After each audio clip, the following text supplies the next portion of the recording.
তাড়াতাড়ি জাহান্নামে যাওয়া যায়। টেলিভিশনে আসে, ওদের মনে হয় ব্লাউজ খুলে থিয়াসটি বললে আরো ভালো হয়, ঠিক না বেঠে?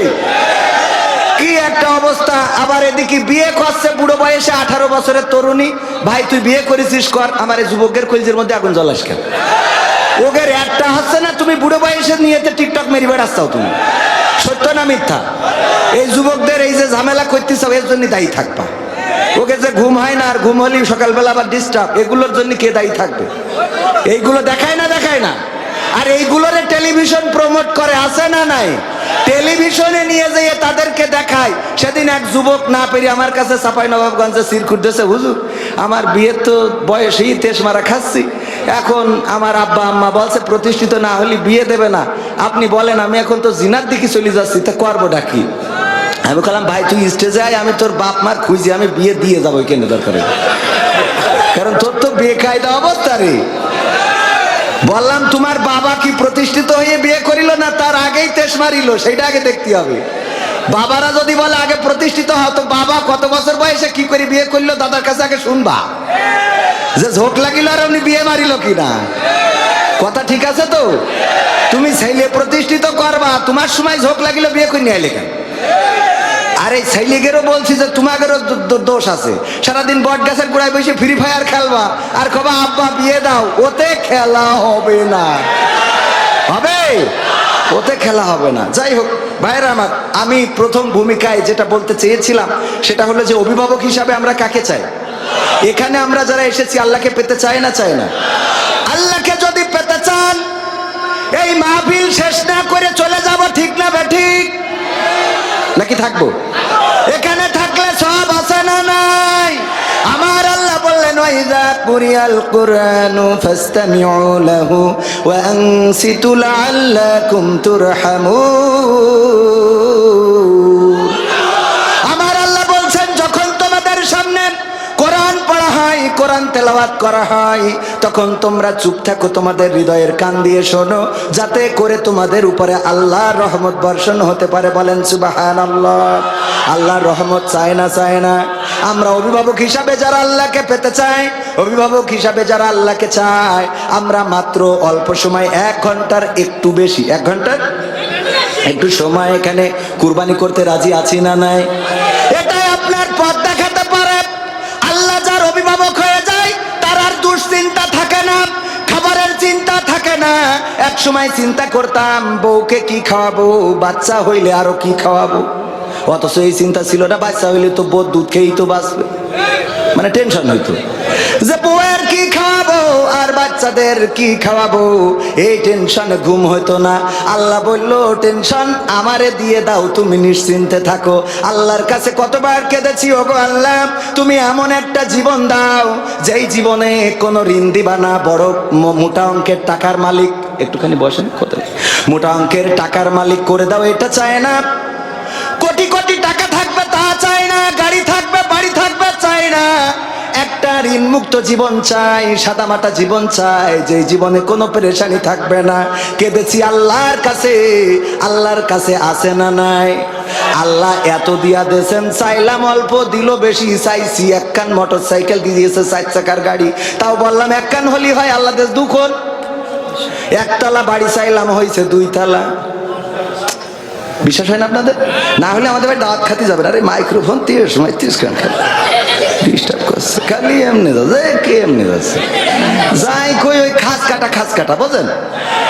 একজন পড়ে গেছে নদীর রচনা, পড়ে গেছে এই কুমিরের রচনা, যেই দেখে খাতায় পড়েছে নদীর রচনা। তো এখন কুমিরের রচনা মুখস্থ করে গেছে, নদীর রচনা কমান আসেনি, তা কি করবে?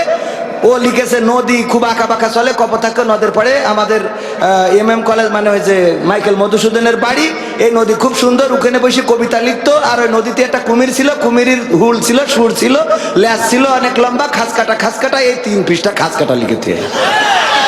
এখন পরে স্যার দেখছে তো বেকায়দা অবস্থা, নদীর রচনা ও কুমির লিখে দিয়েছে।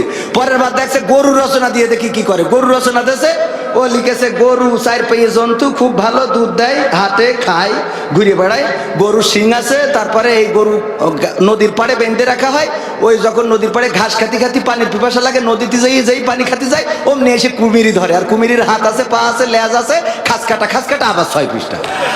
এ তো স্যার দেখছে বেকায়দা অবস্থা, যাই দিই খালি খাস কাটা। এইবার দেশে যে একটা বাড়ির রচনা দিই, দেখি দেই বাড়ির রচনায় ও খাস কাটা কনে পাই।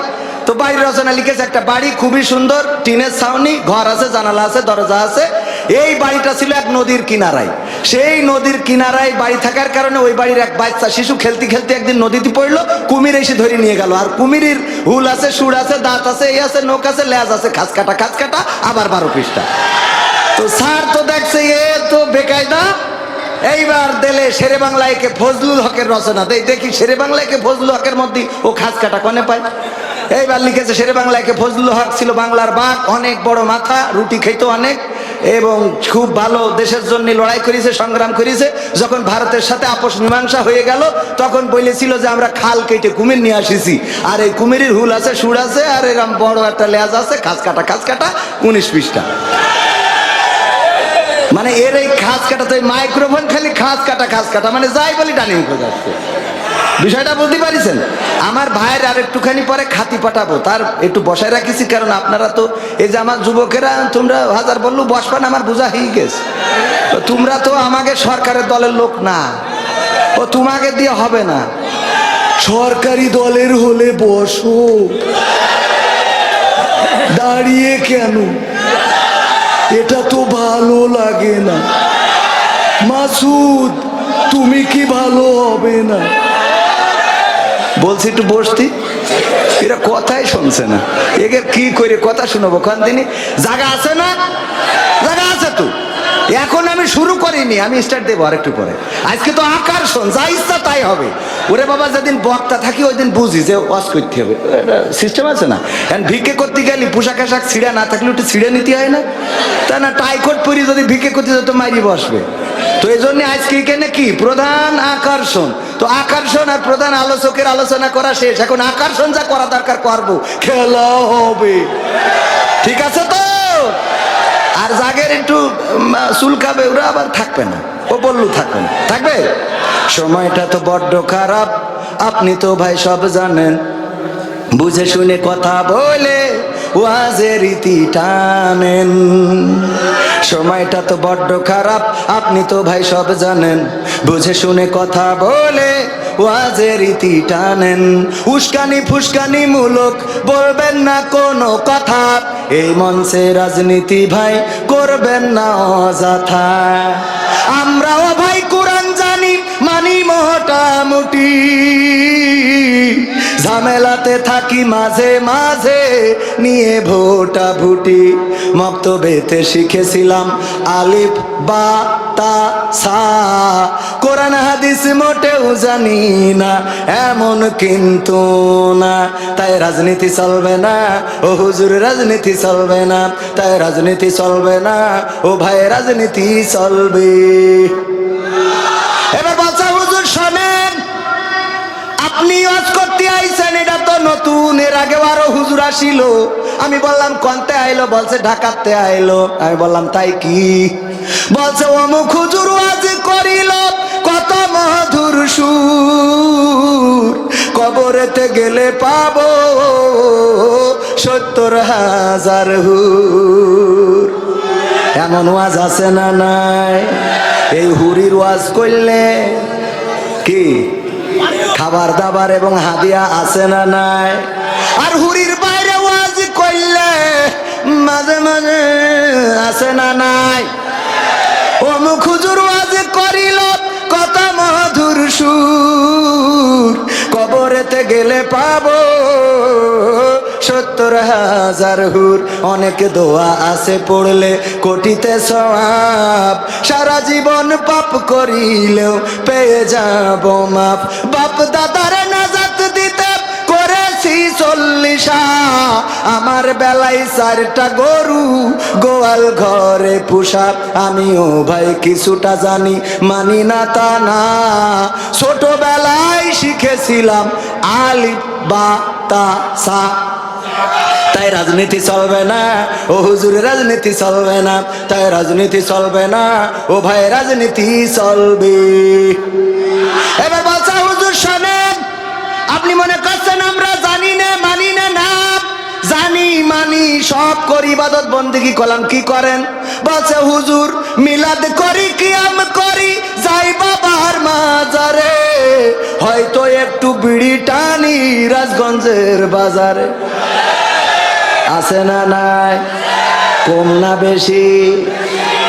সত্যি বলছি কয় বাবু তোর মেয়ে কোচিং এ যায়? তো বলছে আজ শুক্রবার যাবে কেন? বলছে আল্লাহ তোর মেয়ে মনে হয় তো ব্রিলিয়ান না কেন? তো বলছে আমার মেয়ে শুক্রবার কেন, ঝড় বৃষ্টি 10 ডিগ্রির নিচে থাকলেও যায়। এবার হঠাৎ করে একদিন বলছে যে বাবু 3 দিন হইলো মেয়ের খুঁজে পাচ্ছি না। বলছে কেন? তো বলছে আসেনি, বাড়ি আসেনি। বলছে তাহলে কোনে কোচিং করে বেড়াচ্ছে? কোচিং করতে গিয়ে 3 দিন একটা না কোচিং কাছে। পরে খোঁজ পাওয়া গেল কক্সবাজারে। কক্সবাজারেও কোচিং মাস্টার আছে না নাই? এগুলো কি করে ভালো বানাবো? স্টার জলসা জি সিনেমায়, স্টার জলসা জি সিনেমায় জ্বলছে বাংলাদেশ। হিন্দি সিরিয়ালে আমার মা বোন করলো শেষ।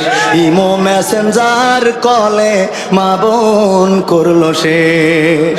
পরিবারের অশান্তি আজ যাহার কারণে, ও সব চ্যানেল দাদার দেশের তাও তো সবাই জানে। পরিবারের অশান্তি আজ যাহার কারণে, ও সব চ্যানেল দাদার দেশের তাও তো সবাই জানে।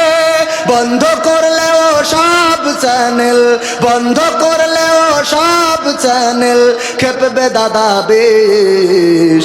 হিন্দি সিরিয়ালে আমার মা বোন করলো শেষ।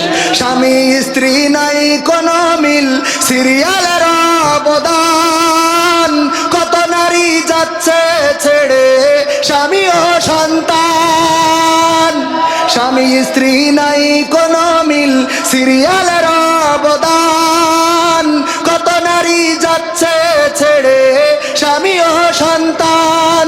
পরকিয়া প্রেমের লাগি, পরকিয়া প্রেমের লাগি সংসার হইল শেষ। হিন্দি সিরিয়ালে আমার মনিরামপুরের মা বোন করলো শেষ। নামাজ পড়ার পায় না সময় সিরিয়ালের লাগি, স্টার জলসা জি সিনেমা দেখে সারা রাত্রি জাগি। কেউ বা আবার হিন্দু আনির, কেউ বা আবার হিন্দু আনির ধরে নানান বেশ। হিন্দি সিরিয়ালে আমার মা বোন করলো কি? কথা সত্য না মিথ্যা? পর্দা করে না, আবার অনেকেই পর্দা করে নামমাত্র। এমন এমন বুরকা পরে গো, ওই দেখে আবার ঝামেলা আছে না নাই? তার মানে তার কি পর্দা করার ইচ্ছা না? পর্দা করার ইচ্ছা না। ও বলে হ্যাঁ ওই যে দোকান হয়েছে। হ্যালো হ্যাঁ বল্টু, হ্যাঁ তুমি কখন আসবা? হ্যাঁ একদিন সিনাক্সে যাবো। হ্যাঁ আমার স্বামী টাকা পাঠিয়েছে। ও স্বামী টাকা পাঠিয়ে ও সিনাক্সে যাবো আরেকজনের সাথে। এই কথা সত্য না মিথ্যা? স্বামীর কথা ভাল লাগে না। বল্টু ফোন দিলে হ্যাঁ বল্টু ভাই তোমার ওই কুত্তা কাটিং কোথা থেকে দিয়েছো? অনেক ভাল লাগতেছে। হ্যাঁ বেবি। এবার যে এর মধ্যে স্বামী কল ঢুকে ধরি, এই কি হয়েছে তোমার? এত ফোন দাও কেন তুমি? এই বিদেশে কি কাজ করা লাগে না? মালয়েশিয়ায় গেছো তুমি, খালি বোর কাছে ফোন দেওয়ার জন্য? হ্যাঁ বল্টু ভাই, হ্যাঁ ওই পাগলটা ফোন দিয়েছে। ওরে পাকামো, স্বামীর সাথে 1 টন, বল্টুর সাথে আর 1 টন। আছে না না? ও গো আমার মা বোনেরা, এইগুলো যদি করে থাকেন আল্লাহর কসম আপনার স্বামীর আমানতের খেয়ানত করেছেন। আর এটার জন্য পরকালের ময়দানে আল্লাহর নবীর সুপারিশ পাবেন না। কারণ যারা দায়ুস হয়েছে তাদের সুপারিশ করবে না। আর আল্লাহর নবীর সুপারিশ যদি না পান গো, তাইলে জাহান্নাম আছে না নাই? দুনিয়ার এই অল্প কয়দিনের রং তামাশায় যদি আল্লাহকে ভুলে যান, আল্লাহকে যদি অভিভাবক হিসাবে মেনে না নেন, আল্লাহর প্রতি আপনি যদি আসক্ত না থাকেন, পরকালের ময়দানে বিপদে পড়া লাগবে না? লাগবে না? আমাদের অভিভাবক হিসাবে কাকে পেতে চেয়েছি? আল্লাহকে। কেন চেয়েছি আর একটা বললে আপনি বুঝতে পারবেন। এক মাঠে গরু ঘাস খাচ্ছে, হঠাৎ করে একটা বাঘ বেরোয় গরুরে করেছে তাড়া। গরু দেখে যে এ বাঘের সাথে তো দৌড়ে পারবো না, পাশে ছিল একটা কাদা নরম জায়গা, নরম ক্ষেত, ঝাঁপ দিয়েছে সেই ক্ষেতের মধ্যে। আর বাঘের গতি ছিল বেশি, ও ঝাঁপ দিয়েছে, কিন্তু গরু থিয়ে 3 হাত সামনে চলে গেছে। এখন এমন কাদা যে গরু উঠতে পারতেছে না, বাঘও উঠতে পারতেছে না, যত উঠতে যাচ্ছে তত জড়ায় যাচ্ছে। এর মধ্যে গরু জাবর কাটাচ্ছে। বাঘ বলছে, গরু তুই তো আসলে গরু। বলছে কেন? বলছে এই বিপদের মধ্যে তুইও কাদায় আটকে গেছিস, আমিও আটকে গেছি। তুই যদি এখানে ঝাঁপ না দিতিস তাহলে আমি তোরে ধরে খাতাম, আমি তো বেঁচে থাকতাম অন্তত। কিন্তু তুই যদি দৌড়ে পালাই যাতিস তাহলে ভালো কথা, যে দৌড়ে বের হয়ে গেল, কিন্তু এমন জায়গায় ঝাঁপ দিছিস যে তুইও বাঁচবি না, আমিও বাঁচবো না। আর এখন তুই জাবর কাটাছিস, তোর তো লজ্জা শরম বলে কিছু নেই। তো গরু বলছে যে তো দোস্ত, গরু হইতে পারি, এত হালকা না, কিন্তু তুমি তো দেখছি বলদ ক্লাসের। বলছে কেন? বলছে গো দোস্ত, দেখো তুমিও কাদায় ঝাঁপ দিয়েছো, আমিও দিয়েছি। তুমি দুশ্চিন্তায় আছো, আমি দুশ্চিন্তায় নেই, জাবর কাটাই। কারণটা কি? কারণ হলো আমার একজন অভিভাবক আছে, আমার যে মালিক সে মাহফিলের সভাপতি। ও মাহফিল করতেছে বলে এখনো এখানে আসতে পারিনি। মাহফিল শেষ করি যখন গোয়াল ঘরে আমার পাবে না, তখন লাইট মেরি খুঁজে বেড়াবে, খুঁজদি যখন আমার এখানে পেয়ে যাবে, তখন আমার তো উদ্ধার করে নিয়ে যাবে, আর তোর দেখার পরে এখানে কবর দিয়ে যাবে। ঠিক না বেঠে? তেমনি ভাবে যারা আল্লাহকে অভিভাবক হিসাবে পেতে চায়, ওদের যত কাদার মধ্যে পড়ুক, যত জেলখানায় থাকুক, যত রিমান্ডে যাক, যত ফাঁসিতে ঝুলাক, 13 বছর কেন 23 বছর 63 বছরও যদি কারাগারে রাখে গো, ওরা জানে একদিন আল্লাহ উদ্ধার করার মালিক আছে না নাই। আর যাদের আল্লাহ অভিভাবক না, ওরা জাবর কাটাইতেও পারবে না। একটা ওয়াজ গেল, মনে আছে তো? ওই শুরুতে ধরিলাম অভিভাবক কেন আমাদের দরকার আল্লাহ। এখন কি সে আল্লাহর অভিভাবক করার দরকার আছে? এর ব্যাখ্যাটা হলো এই, যার চাকরি নাই, তাহাজ্জুদের নামাজে উঠে আল্লাহর কাছে যদি কাঁদতে পারো, ওগো আল্লাহ কর্ম নাই, লেখাপড়া করে বসে আছি, তুমি চাকরির ব্যবস্থা করে দিতে পারো, আল্লাহর ক্ষমতা আছে না নাই? যে ঋণগ্রস্ত, টাকা শোধ হয় না, আজকেও দেখলাম একজন দুবাইয়ে 33 বছর ধরে দুবাইয়ে রয়েছে, প্রবাসী, আত্মহত্যা করেছে।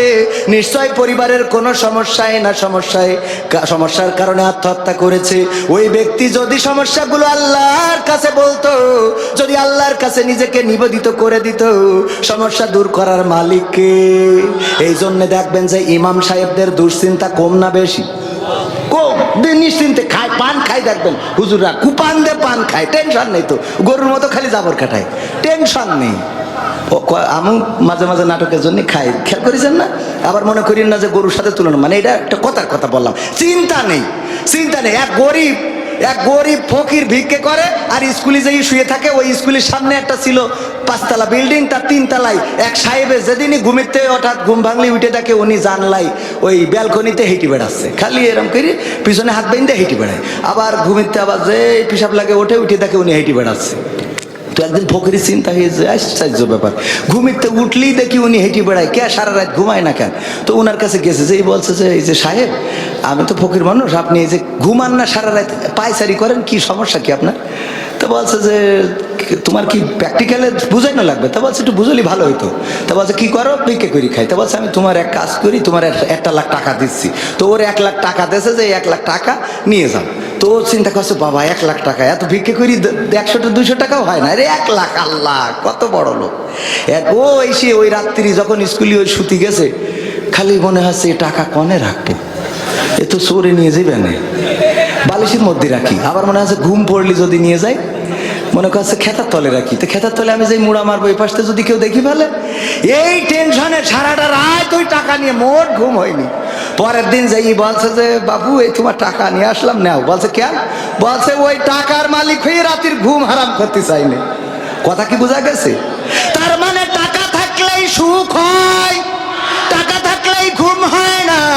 আল্লাহর প্রতি যারা সন্তুষ্ট থাকে, আল্লাহকে যারা অভিভাবক মেনে নেয়, এদের শান্তির কোনো শেষ মারাও যদি যায় নিশ্চিন্তে মারা যাবে, কোনো টেনশন নেই। আর যারা বেকায়দা অবস্থা করে বেড়াইছে গো, ওরা মারা যাওয়ার সময় ছেলিগের বলে, খুকা আমি তো মারা যাবো, আমি মারা যাওয়ার সময় আমার কাপনের কাপড় দিবি, একজনের কবরতে চুরি করে নিয়ে আসবি, নিয়ে আসি কবর দিবি। তা বলছে এটা একটা কথা হইলো, কাপন চুরি করে কবর দেবো মানে? আপনি মরি গেলে সুদ খেয়ে যে টাকা বানাইছেন, আমি মনিরামপুর থেকে যশোরতে ডাইরেক্ট দামি কাপড়ের কাপন কিনে। বলছে ওরে পাগল, এটার একটা বুদ্ধি আছে। কি বুদ্ধি? বলছে আছে, তোরা পুরোনো কাপনের কাপড় দিয়ে আমার কবর দিস দিন। তা বলছে আব্বা একটু বলতে হবে। বলছে বলাই লাগবে, বলো আব্বা একটু শিখে রাখি। তা বলছে দেখ দুনিয়ায় তো বুদ্ধিজীবী ছিলাম, বুদ্ধি করি কত দাড়িওয়ালা টুপিওয়ালাকে তেস মেরে থুয়ে দিছি, ভেরির ভিতরে রেখে দিতাম, ওসব কথা না বলি। তো এর মধ্যে করতাম, ঝামেলা করতাম, কারোর ফাঁসিতে ঝুলেছি, ওসব কথা না বলি। তো এইসব করেছি। এখন মরি যাওয়ার পরে শুনলাম যে হুজুররা বলে যে জিজ্ঞেস করবে মান রব্বুকা মান দিনুকা মান নাবিউকা। তো তখন আমি তো জবাব দিতে পারবো না, কারণ সারা জীবন তো উল্টো করে বেড়াইছি। তো বলছে তা পুরনো কাপনের সাথে সম্পর্ক কি? বলছে সম্পর্ক আছে। সেটা হইলো ফেরেশতা এসে যাই বসায় জিজ্ঞেস করবে যে মান রব্বুকা মান দিনুকা মান নাবিউকা। আমি কব আমি এই প্রশ্নের উত্তর আর কবার দেবো? তো তখন কবে কবার দেবো তার মানে? তো কব কাপনের কাপড় দেখে বুঝতে পারছো না আমি তো আজকের লাশ না, কাপনের কাপড় পুরো নেই ছিঁড়ে যাতি গেল। আবার এসে জিজ্ঞেস করে যাবে, বুদ্ধি খাটবে ওখানে? পাকামো খাটবে? اليوم نختم على أفواههم وتكلمنا أيديهم وتشهد أرجلهم بما كانوا يكسبون। আমার আল্লাহ বলছেন ওই দিন পরকালের ময়দানে আমি মুখে আটা মেরে দেবো। কেন মেরে দেবো? কারণ আটা না মেরে দিলি যখন জিজ্ঞেস করে তুমি আসলে কি টিরাকে ছিলে নাকি নৌকায় ছিলে, যেইটা পাস করে ওইটার কয় কথা কয় না। সারা জীবন টিরাকের পিছনে কুপাইলো, যেই নৌকা পাস করিছে বলছে নৌকা জিতবে এবার নৌকা, কথা কয় না। এখন এটার হিসাব নেওয়ার দরকার আছে না নাই? তুই অরিজিনাল এই টিরাক না নৌকা, এটা দেখার দরকার আছে না নাই? এই জন্য আল্লাহ মুখে আটা লাগাই দেবে গো, দিয়ে বলবে হাত তোর জবান খুলে দিলাম, কনে মারিল তাই কর, কথা কয় না। কথাটা কি বুঝায়? খাস কাটা বোঝেন? একজন পড়ে গেছে নদীর রচনা, পড়ে গেছে এই কুমিরের রচনা, যেই দেখে খাতায় পড়িছে নদীর রচনা। তো এখন কুমিরের রচনা মুখস্থ করে গেছে, নদীর রচনা কমন আসেনি, তা কি করবে? ও লিখেছে নদী খুব আঁকা বাঁকা চলে, কপোতাক্ষ নদের পরে আমাদের MM কলেজ মানে ওই যে মাইকেল মধুসূদনের বাড়ি, এই নদী খুব সুন্দর, ওখানে বসে কবিতা লিখতো। আর ওই নদীতে একটা কুমির ছিল, কুমিরের হুল ছিল, সুর ছিল, ল্যাস ছিল অনেক লম্বা, খাস কাটা, এই 3 পৃষ্ঠা খাস কাটা লিখেছে। এখন পরে স্যার দেখছে তো বেকায়দা অবস্থা, নদীর রচনা ও কুমির লিখে দিয়েছে। পরের বার দেখছে গরুর রচনা দিয়ে, দেখি কি করে। গরুর রচনা দিয়েছে, ও লিখেছে গরু 4 পায়ে জন্তু, খুব ভালো দুধ দেয়, হাটে খায়, ঘুরে বেড়ায়, গরু শিং আছে। তারপরে এই গরু নদীর পাড়ে বেঁধে রাখা হয়, ওই যখন নদীর পাড়ে ঘাস খাতি পানির পিপাসা লাগে, নদীতে যেই পানি খাতে যায় অমনি এসে কুমিরই ধরে। আর কুমিরের হাত আছে, পা আছে, লেজ আছে, খাস কাটা আবার 6 পৃষ্ঠা। তো স্যার দেখছে বেকায়দা অবস্থা, যাই দিই খালি খাস কাটা। এইবার দেখছে যে একটা বাড়ির রচনা দিই, দেখি দেয় বাড়ির রচনায় ও খাস কাটা কনে পাই। তো বাড়ির রচনা লিখেছে একটা বাড়ি খুবই সুন্দর, টিনের ছাউনি, ঘর আছে, জানালা আছে, দরজা আছে। এই বাড়িটা ছিল এক নদীর কিনারায়। সেই নদীর কিনারায় বাড়ি থাকার কারণে ওই বাড়ির এক বাচ্চা শিশু খেলতে একদিন নদীতে পড়লো, কুমির এসে ধরে নিয়ে গেল। আর কুমিরের হুল আছে, সুর আছে, দাঁত আছে, এই আছে, নখ আছে, লেজ আছে, খাস কাটা আবার 12 পৃষ্ঠা। তো স্যার তো দেখছে এ তো বেকায়দা, এইবার দিলে শেরে বাংলায় কে ফজলুল হকের রচনা দেই, দেখি শেরে বাংলায় কে ফজলুল হকের মধ্যে ও খাস কাটা কনে পায়। এইবার লিখেছে শেরে বাংলায় কে ফজলুল হক ছিল বাংলার বাঘ, অনেক বড় মাথা, রুটি খেত অনেক, এবং খুব ভালো দেশের জন্য লড়াই করেছে, সংগ্রাম করেছে।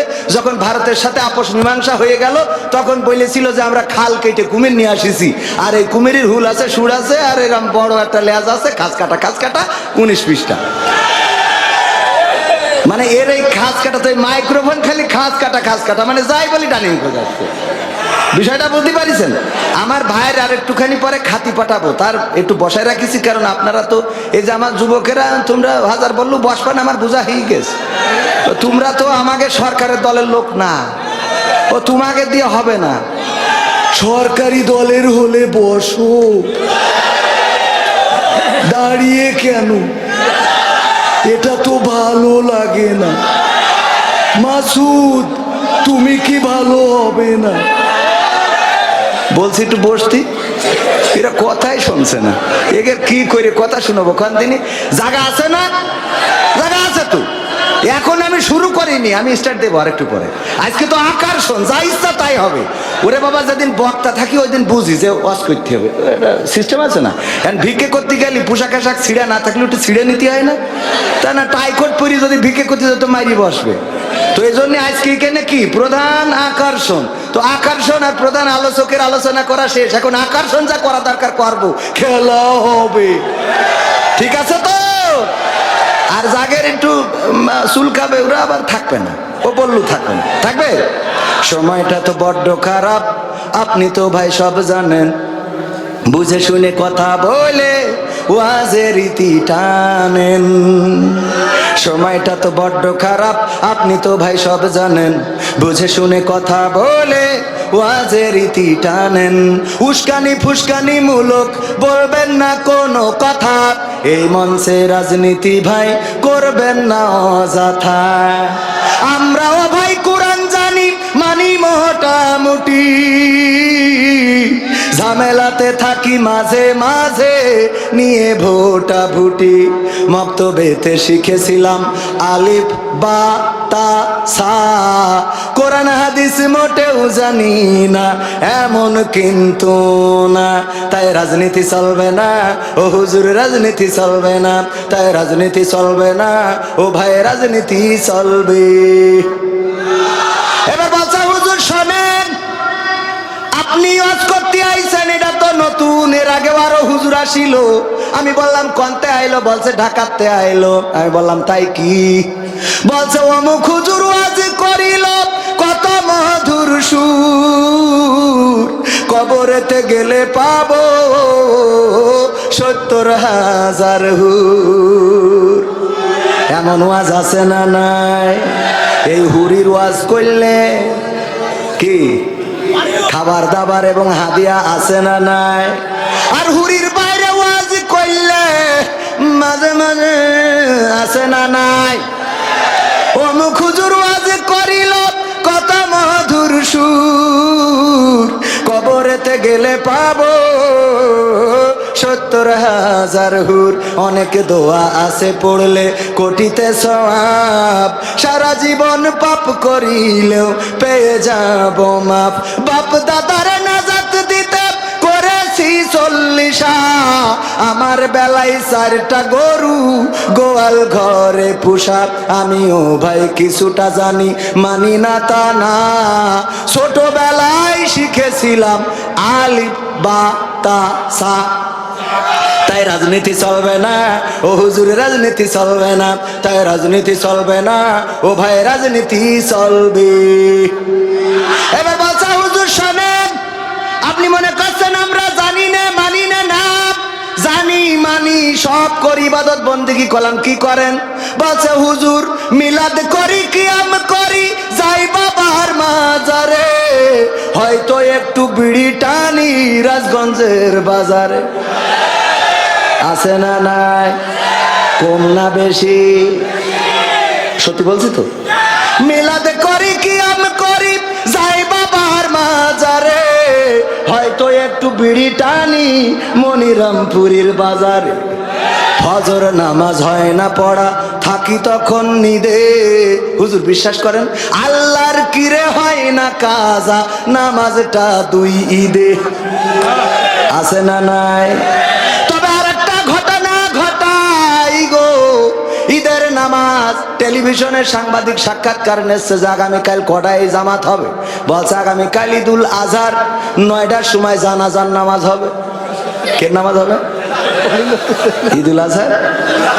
আমি বললাম তাহলে একটা মরিয়ে শেষ, আর একটা বাকি। ঈদুল আজহা শেষ, ফিতর বাকি। কি যুবকেরা এ কথা কও না কেন? তোমাকে ফ্রি ফায়ার খেলি খেলি এনার্জি চলি গেল।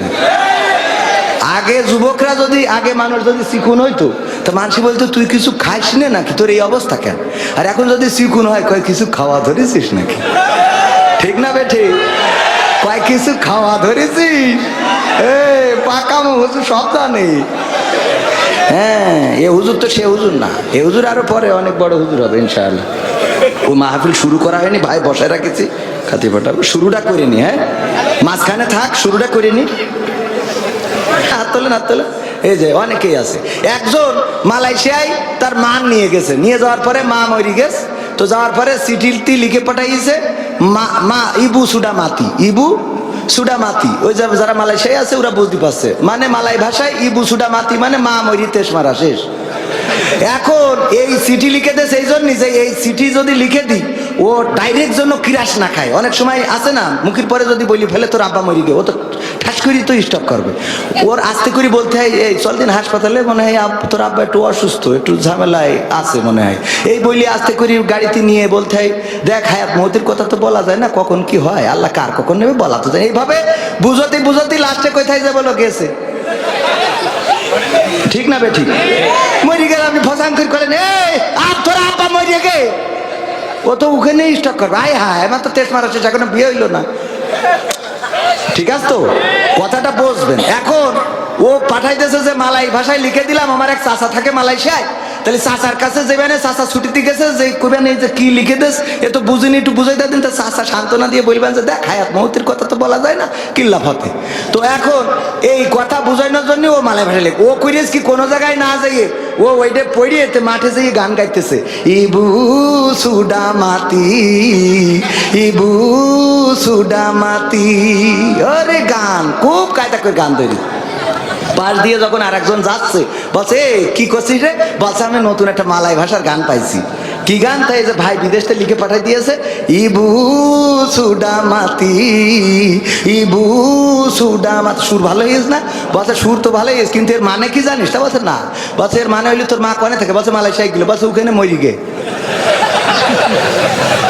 এখন গান কি আরো গাবে? ও বলছে ও আল্লাহ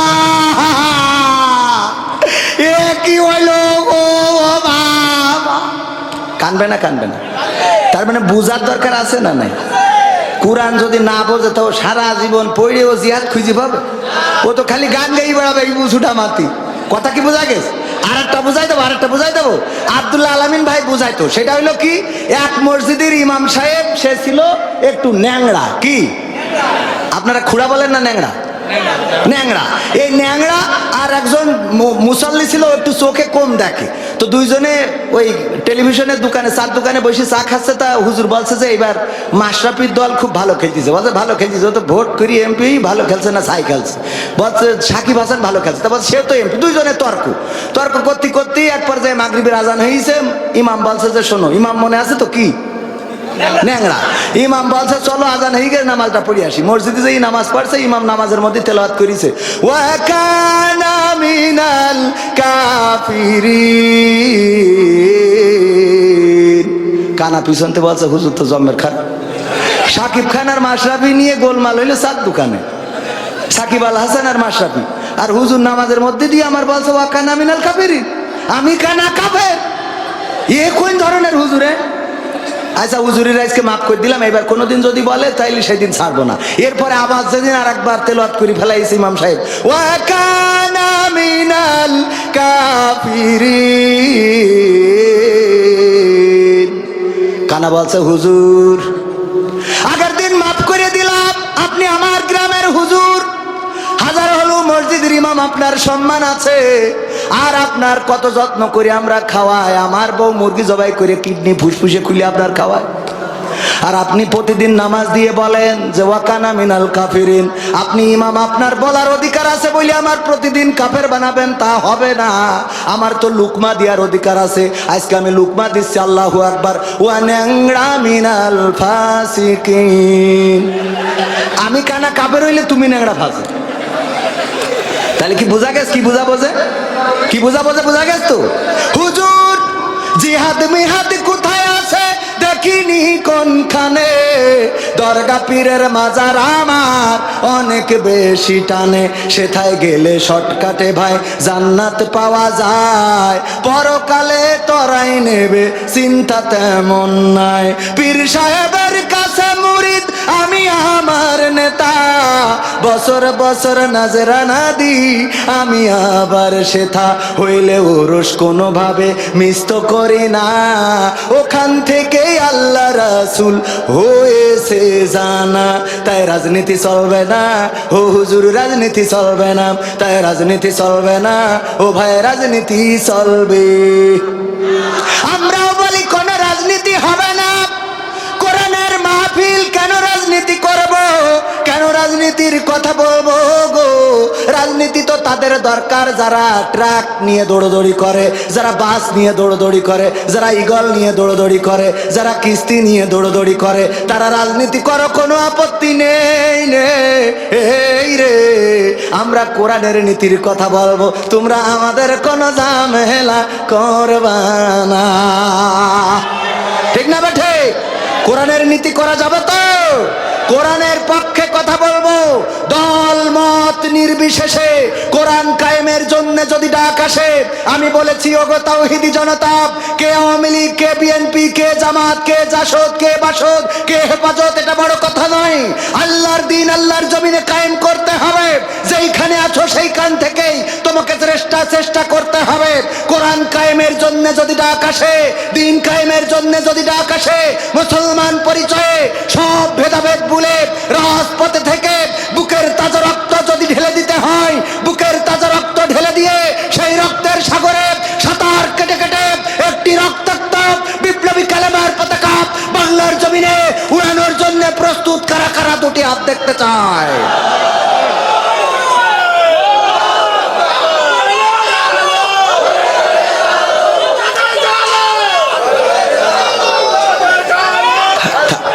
থাক বাজান, কষ্ট করেন না, খুব কষ্ট আছে বাজান, আপনাদের কষ্ট দেখে আমার খারাপ লাগলো। আরে সাহস মানে কি, বিশাল সাহস মানে, দেখো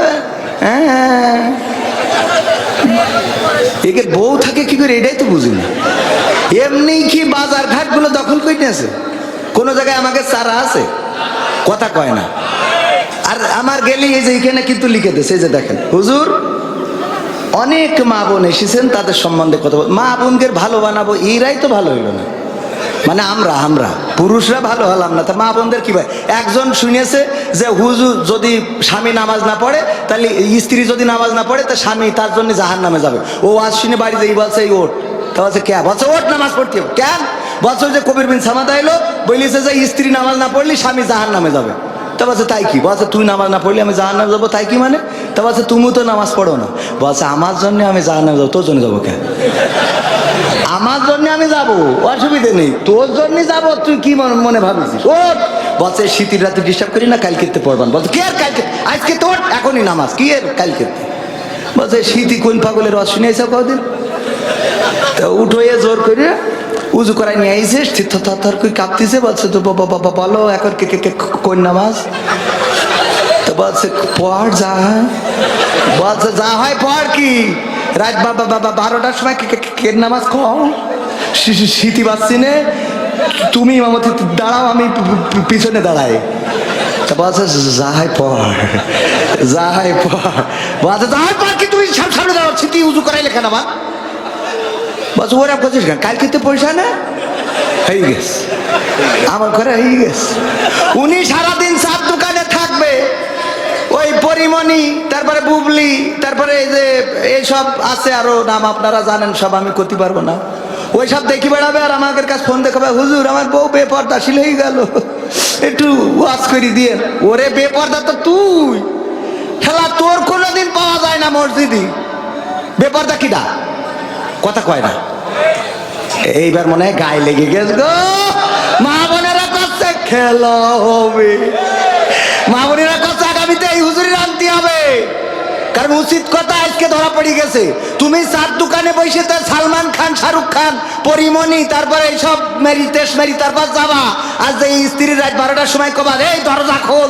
আমার যখন ফুরাবে দিন, আসবে গহীন রাতি, আমার যখন ফুরাবে দিন, আসবে গহীন রাতি, থেকো আল্লাহ জীবনে, থেকো আল্লাহ জীবনে, হয়ে চির সাথী, আসবে গহীন রাতি, আমার যখন ফুরাবে দিন, আসবে গহীন রাতি, জীবন নদীর দুরাতি, আমার আমার বলে যেদিন কাউকে পাবো না, সেদিন আমার শূন্য হিয়ায় তুমি থেকো সান্ত্বনা। আর একটু জোরে বলা যাবে না? ওগো আমার ভাইরা, আসলেই কি গভীর রাতে আমার মৃত্যু হবে? না, আমি জানি না গভীর রাতে হবে নাকি দিন দুপুরে হবে নাকি সকালে হবে নাকি বিকালে হবে। আমার লাশ পাওয়া যাবে নাকি যাবে না, কোন নদীতে ডুবে মারা যাব কিনা, কোন বিমান ক্রাশ খেয়ে মারা যাব কিনা আমি জানি না। আমরা কেউ কি জানি নাকি? মানুষ যেভাবে মারা যায় কোনো না কোনো একভাবেই তো মারা যাব। একদিন পৃথিবী ছেড়ে আমাদের চলে যাওয়া লাগবে। অন্ধকার কবরের বাসিন্দা যেদিন হয়ে যাব, বলেন আমাদের সাথে আপন কেউ থাকবে? কেউ থাকবে না। আমার ভাই সাইফুল্লাহ বিন কুরবান অনেক বড় হৃদয়ের মানুষ, কলিজার মানুষ, আমার সাথে কবরে যাবে নাকি? না, যাবে না। যারা এখানে দাওয়াত দিয়েছেন অনেকেই বড্ড ভালোবাসেন। কেউ বলেন কোরআনের জন্য ভালোবাসি, কেউ বলেন এই হালোর জন্য ভালোবাসি, কেউ বলেন খেলা হবে তার জন্য ভালোবাসি, কেউ বলেন আল্লাহর জন্য ভালোবাসি। যে যেভাবে ভালোবাসেন না কেন, মারা যাওয়ার পরে আপনারও তো দূরের কথা, যারে এত ভালোবাসা দিলাম প্রতি রাতে সাথে নিয়ে ঘুমাই, দুইটা বাচ্চা একটা বউ, কেউ যাবে নাকি সাথে? যাবে? কেউ যাবে না। সেই অন্ধকার কবরের সাথী কে হবেন? কে হবেন? আল্লাহ যদি কারো সাথী হয়ে যায়, আল্লাহ যদি কারো অভিভাবক হয়ে যায়, আল্লাহ যদি কারো বন্ধু হয়ে যায়, আল্লাহ রাব্বুল আলামিন যদি কারো দায়িত্ব নিয়ে নেয়, তাইলে তার আর কোনো কিছু হারানোর ভয় থাকে নাকি? কোনো কিছু হারানোর ভয় থাকে না। এই গ্রামে এই ইউনিয়নে চেয়ারম্যান যদি কারো পক্ষে থাকে, তার পাওয়ার আছে না নাই? মনে করেন চেয়ারম্যানের পিএস, যে রানিং পিএস, ওই পিএস এর পাওয়ার বেশি না কম? বেশি না কম? এখন এই চেয়ারম্যান যদি ফেল করে, চেয়ারম্যান আগে পালাবে না পিএস আগে পালাবে? কিরা পালাবে আগে? পিএস আগে পালাবে। কারণ চেয়ারম্যানের থেকে ওই এত বাড়াবাড়ি ও রে সে রে, চেয়ারম্যানের কেউ মারবে না, ওরে পালি কেউ ছাড়বে। খেলা হবে, খেলা হবে, ঠিক না বেঠে? এই জন্য আমরা কোন চেয়ারম্যানকে অভিভাবক চাই না, কোন এমপি কে অভিভাবক চাই না। কারণ যে সংসদে এমপি ছিল মমতাজ, তার যে পিএস ছিল, এখন তার খাওয়া আছে নাকি? না, খাওয়া নাই। যে টাকলা মুরাদ সংসদ থেকে ইসলামটারে দূরে সরাইতে চাইলো, তারও এখন খাওয়া আছে নাকি? ওরে নিয়ে যারা বড়াই করেছে, অহংকার করেছে, তাদের এখন পাওয়ার আছে নাকি? না, নাই। তবে একজনের পাওয়ার কোনোদিন কমে না, সেটা হলো আল্লাহ। আর আমরা আল্লাহর পিএস, আল্লাহর পার্সোনাল সেক্রেটারি হইতে চাই, ঠিক না বে ঠিক? আল্লাহ আমাদের প্রতিনিধি করেছেন। কার প্রতিনিধি? আল্লাহর প্রতিনিধি। মাঝে মাঝে চেয়ারম্যানের প্রতিনিধি আসে না, খলিফা করে পাঠিয়েছেন আল্লাহ আমাদের। আমার ভাইজান অনেক ভালো মানুষ এসেছেন, আগে পরিচয় ছিল অনেক ইউটিউবারদের দেখে ভালো লাগে, কত কষ্ট করে প্রতিদিন মাহফিলের জন্য। অনেককেই সম্মান দিতে পারি না, ক্ষমা চেয়ে নিই। আপনারাও যারা সামনে আছেন, আমার থেকে অনেক বড় আল্লামা, অনেক বড় আলেম ওলামা রয়েছেন। আমি তো ক্ষুদ্র মানুষ, ঠিক না বেঠিক? ক্ষুদ্র, কিন্তু আমি কি ভাইরাল রোগের রুগী। তবে ভাইরাল আমি হইতে চাই নাই, আপনারা যতদূর করেছেন। ভাইরাল হওয়ার উদ্দেশ্য নিয়ে আসি নাই। এই যে আসলাম মাহফিলে, কোনো মূলত আল্লাহর পথে চলার উদ্দেশ্য নিয়েই এই পথ চলা, তাছাড়া অন্য কোনো উদ্দেশ্য এখানে নাই। আর যা কিছু করতে হচ্ছে সময়ের প্রয়োজনে, দায়িত্বের প্রয়োজনে, কর্মের প্রয়োজনে, অবস্থার পরিপ্রেক্ষিতে। এটা কেমন? ধরেন যদি কেউ দাওয়াত দেয়, সাইফুল্লাহ বিন কোরবান ভাই সাক্ষী, যদি কেউ দাওয়াত দেয়, হুজুর আপনার কি কোনো চাহিদা আছে? তা না, কোনো চাহিদা নেই, যা দেবেন ওতেই খুশি।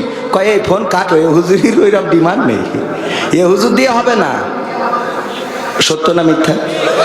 হুজুর কত টাকার হুজুর, এইটা হলো বড় কথা। এই ছাড়া এখন দাওয়াত দেন আপনারা? ভালো হুজুর পরেশগার দেখি দাওয়াত দেয়? হুজুর কত টাকা নেয় সেইটা দিয়ে খেলা হবে। তাছাড়া খেলা হবে। এই হলো অবস্থা। এই জন্যে বলেছি সময়ের প্রয়োজনে, বাস্তবতার প্রয়োজনে। এর মধ্যে একটা কথা না বললেই নয়। আমার গতকালকে মাহফিল ছিল সাতক্ষীরায়। সেখানে আমাদের আহলে হাদিসের ভাইয়েরা, আমরা তাদেরকে যথেষ্ট সম্মান করি, কারণ ওরাও আমাদের ভাই, আমরাও তাদের। আমরা হাদিসের বাইরের লোক কেউ না, হাদিসের বাইরের লোক না, কিন্তু কেন জানি একটা ফাঁকা করে রেখেছে, আল্লাহ সেই ভালো জানে। উদ্দেশ্য কি তা জানি না। মাঝখানে দেখেছিলাম যে ওরা ইসরায়েলিদের পক্ষে কথা বলে। ইসরায়েলিদের পক্ষে যদি কথা বলে, ওই আহলে হাদিস আমি হইতে চাই না, কথা কয় না। ফিলিস্তিনের পক্ষে কথা না বলে যারা ইহুদিদের পক্ষে কথা বলবে, এই জাতীয় হাদিসওয়ালাদের পক্ষে চাইতে চাই না।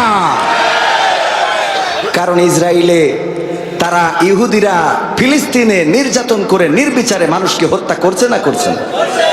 তো কালকের মাহফিলে হাসিব ভাই এবং আমি, পুলিশের কাছে জিডি করা হয়েছে, অভিযোগ দায়ের করা হয়েছে যে মাহফিল বন্ধ চেয়ে, শান্তি শৃঙ্খলার জন্যে মাহফিল বন্ধ চেয়ে আবেদন। কার কাছে? ওসির কাছে, ইনচার্জের কাছে, উপজেলা ইনচার্জের কাছে। চিন্তা করতে পারেন, মাহফিলে কোনো বিশৃঙ্খলা হয়? মাহফিলে কোনো অশান্তি হয়? আচ্ছা, আমি না হয় অযোগ্য লোক, অশান্তি করি, মানলাম। হাসিব ভাই তো একজন যোগ্য লোক নাকি? তো তার, আমি বললাম আমাকে মাইনাস করে তাকে দিয়ে অন্তত মাহফিলটা করা হোক। কয় তাও হবে না, খেলা হবে না। এই যে অবস্থা করা হলো, আমি তাদের কাছে বলতে চাই, মমতাজের কনসার্টকে কেন্দ্র করে, অথবা নকুল কুমারের গানের অনুষ্ঠান কেন্দ্র করে, অথবা আসিফ আকবর কিংবা মনির খান কিংবা এই জাতীয় যারা আসে তাদের অনুষ্ঠানকে কেন্দ্র করে কয়দিন আপনি থানায় যেয়ে শান্তি শৃঙ্খলা রক্ষার জন্য অভিযোগ দায়ের করেছেন, এটা জানতে চাই। যদি তাই না করে থাকেন, মাহফিল বন্ধ করার জন্য, কোরআনের কথা শোনাবার জন্য যে মাহফিল বন্ধ করেছেন, এর জন্য আল্লাহর কাছে বিচার থাকলো, তিনি অবশ্যই এটার বিচার করবেন ইনশাআল্লাহ। সেই শক্তি আল্লাহর আছে না নাই? সেই শক্তি আল্লাহর আছে। আমি বলতে চাই ভূমিকায় যে এই কাজগুলো করবেন না। চরমনা বলেন, কওমিয়া বলেন, আলিয়া বলেন, মাযহাবি বলেন, লামাযহাবি বলেন, সবাই তো আমরা এক আল্লাহকে পাওয়ার জন্যই ছুটেছি নাকি? কেউ যদি যশোর যাইতে চায়, মনিরামপুর দিয়েও যাইতে পারে, বাঁকড়া দিয়েও যাইতে পারে, পুলিরহাট দিয়েও যাইতে পারে, আরেক জায়গা দিয়েও আরো রাস্তা আছে না নাই? যারা অন্তত যশোরে যাইতে চাচ্ছে, বিভিন্ন রাস্তায় অ্যাপ্লাই করতেছে, অসুবিধে নেই। কিন্তু কেউ যশোরে যাবে, ও উল্টো বেনাপোল মুখে যাচ্ছে, ও দিয়ে হবে? তো সুতরাং জান্নাতে যারা যাইতে চায়, তারা যদি একটু রাস্তা আঁকাবাঁকা হয়, যাক না একটা রাস্তায়। জাতি তো জান্নাতে চাচ্ছে, যে ডাইরেক্ট জান্নাতের বাইরে ওই জাহান্নামের দিকে দৌড়চ্ছে, আছে না? প্রতিযোগিতা করতেছে কত তাড়াতাড়ি জাহান্নামে যাওয়া যায়। টেলিভিশনে আসে, ওদের মনে হয় ব্লাউজ খুলে থিয়াসটি বললে আরো ভালো হয়, ঠিক না বেঠে? কি একটা অবস্থা। আবার এদিকে বিয়ে করছে বুড়ো বয়সে, 18 বছরের তরুণী। ভাই তুই বিয়ে করেছিস, কর। আমার এই যুবকের কলিজের মধ্যে আগুন জ্বলাস কেন? ওদের একটা হচ্ছে না, তুমি বুড়ো বয়সে নিয়ে টিকটক মেরি বেড়াচ্ছাও, তুমি সত্য না মিথ্যা? এই যুবকদের এই যে ঝামেলা করতেছ, এর জন্য দায়ী থাকবা।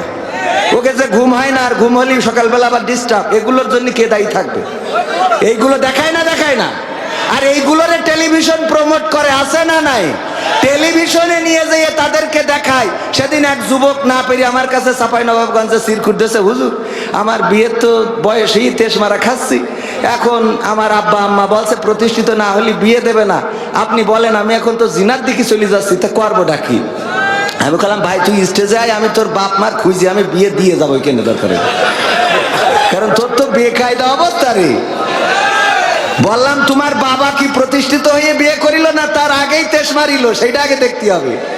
বাবারা যদি বলে আগে প্রতিষ্ঠিত হও, তো বাবা কত বছর বয়সে কি করে বিয়ে করলো দাদার কাছে আগে শুনবা, যে ঝোঁক লাগিল আর উনি বিয়ে মারিল কিনা। কথা ঠিক আছে তো? তুমি ছেলে প্রতিষ্ঠিত করবা, তোমার সময় ঝোঁক লাগিল বিয়ে করে নিয়ে আইলে কেন?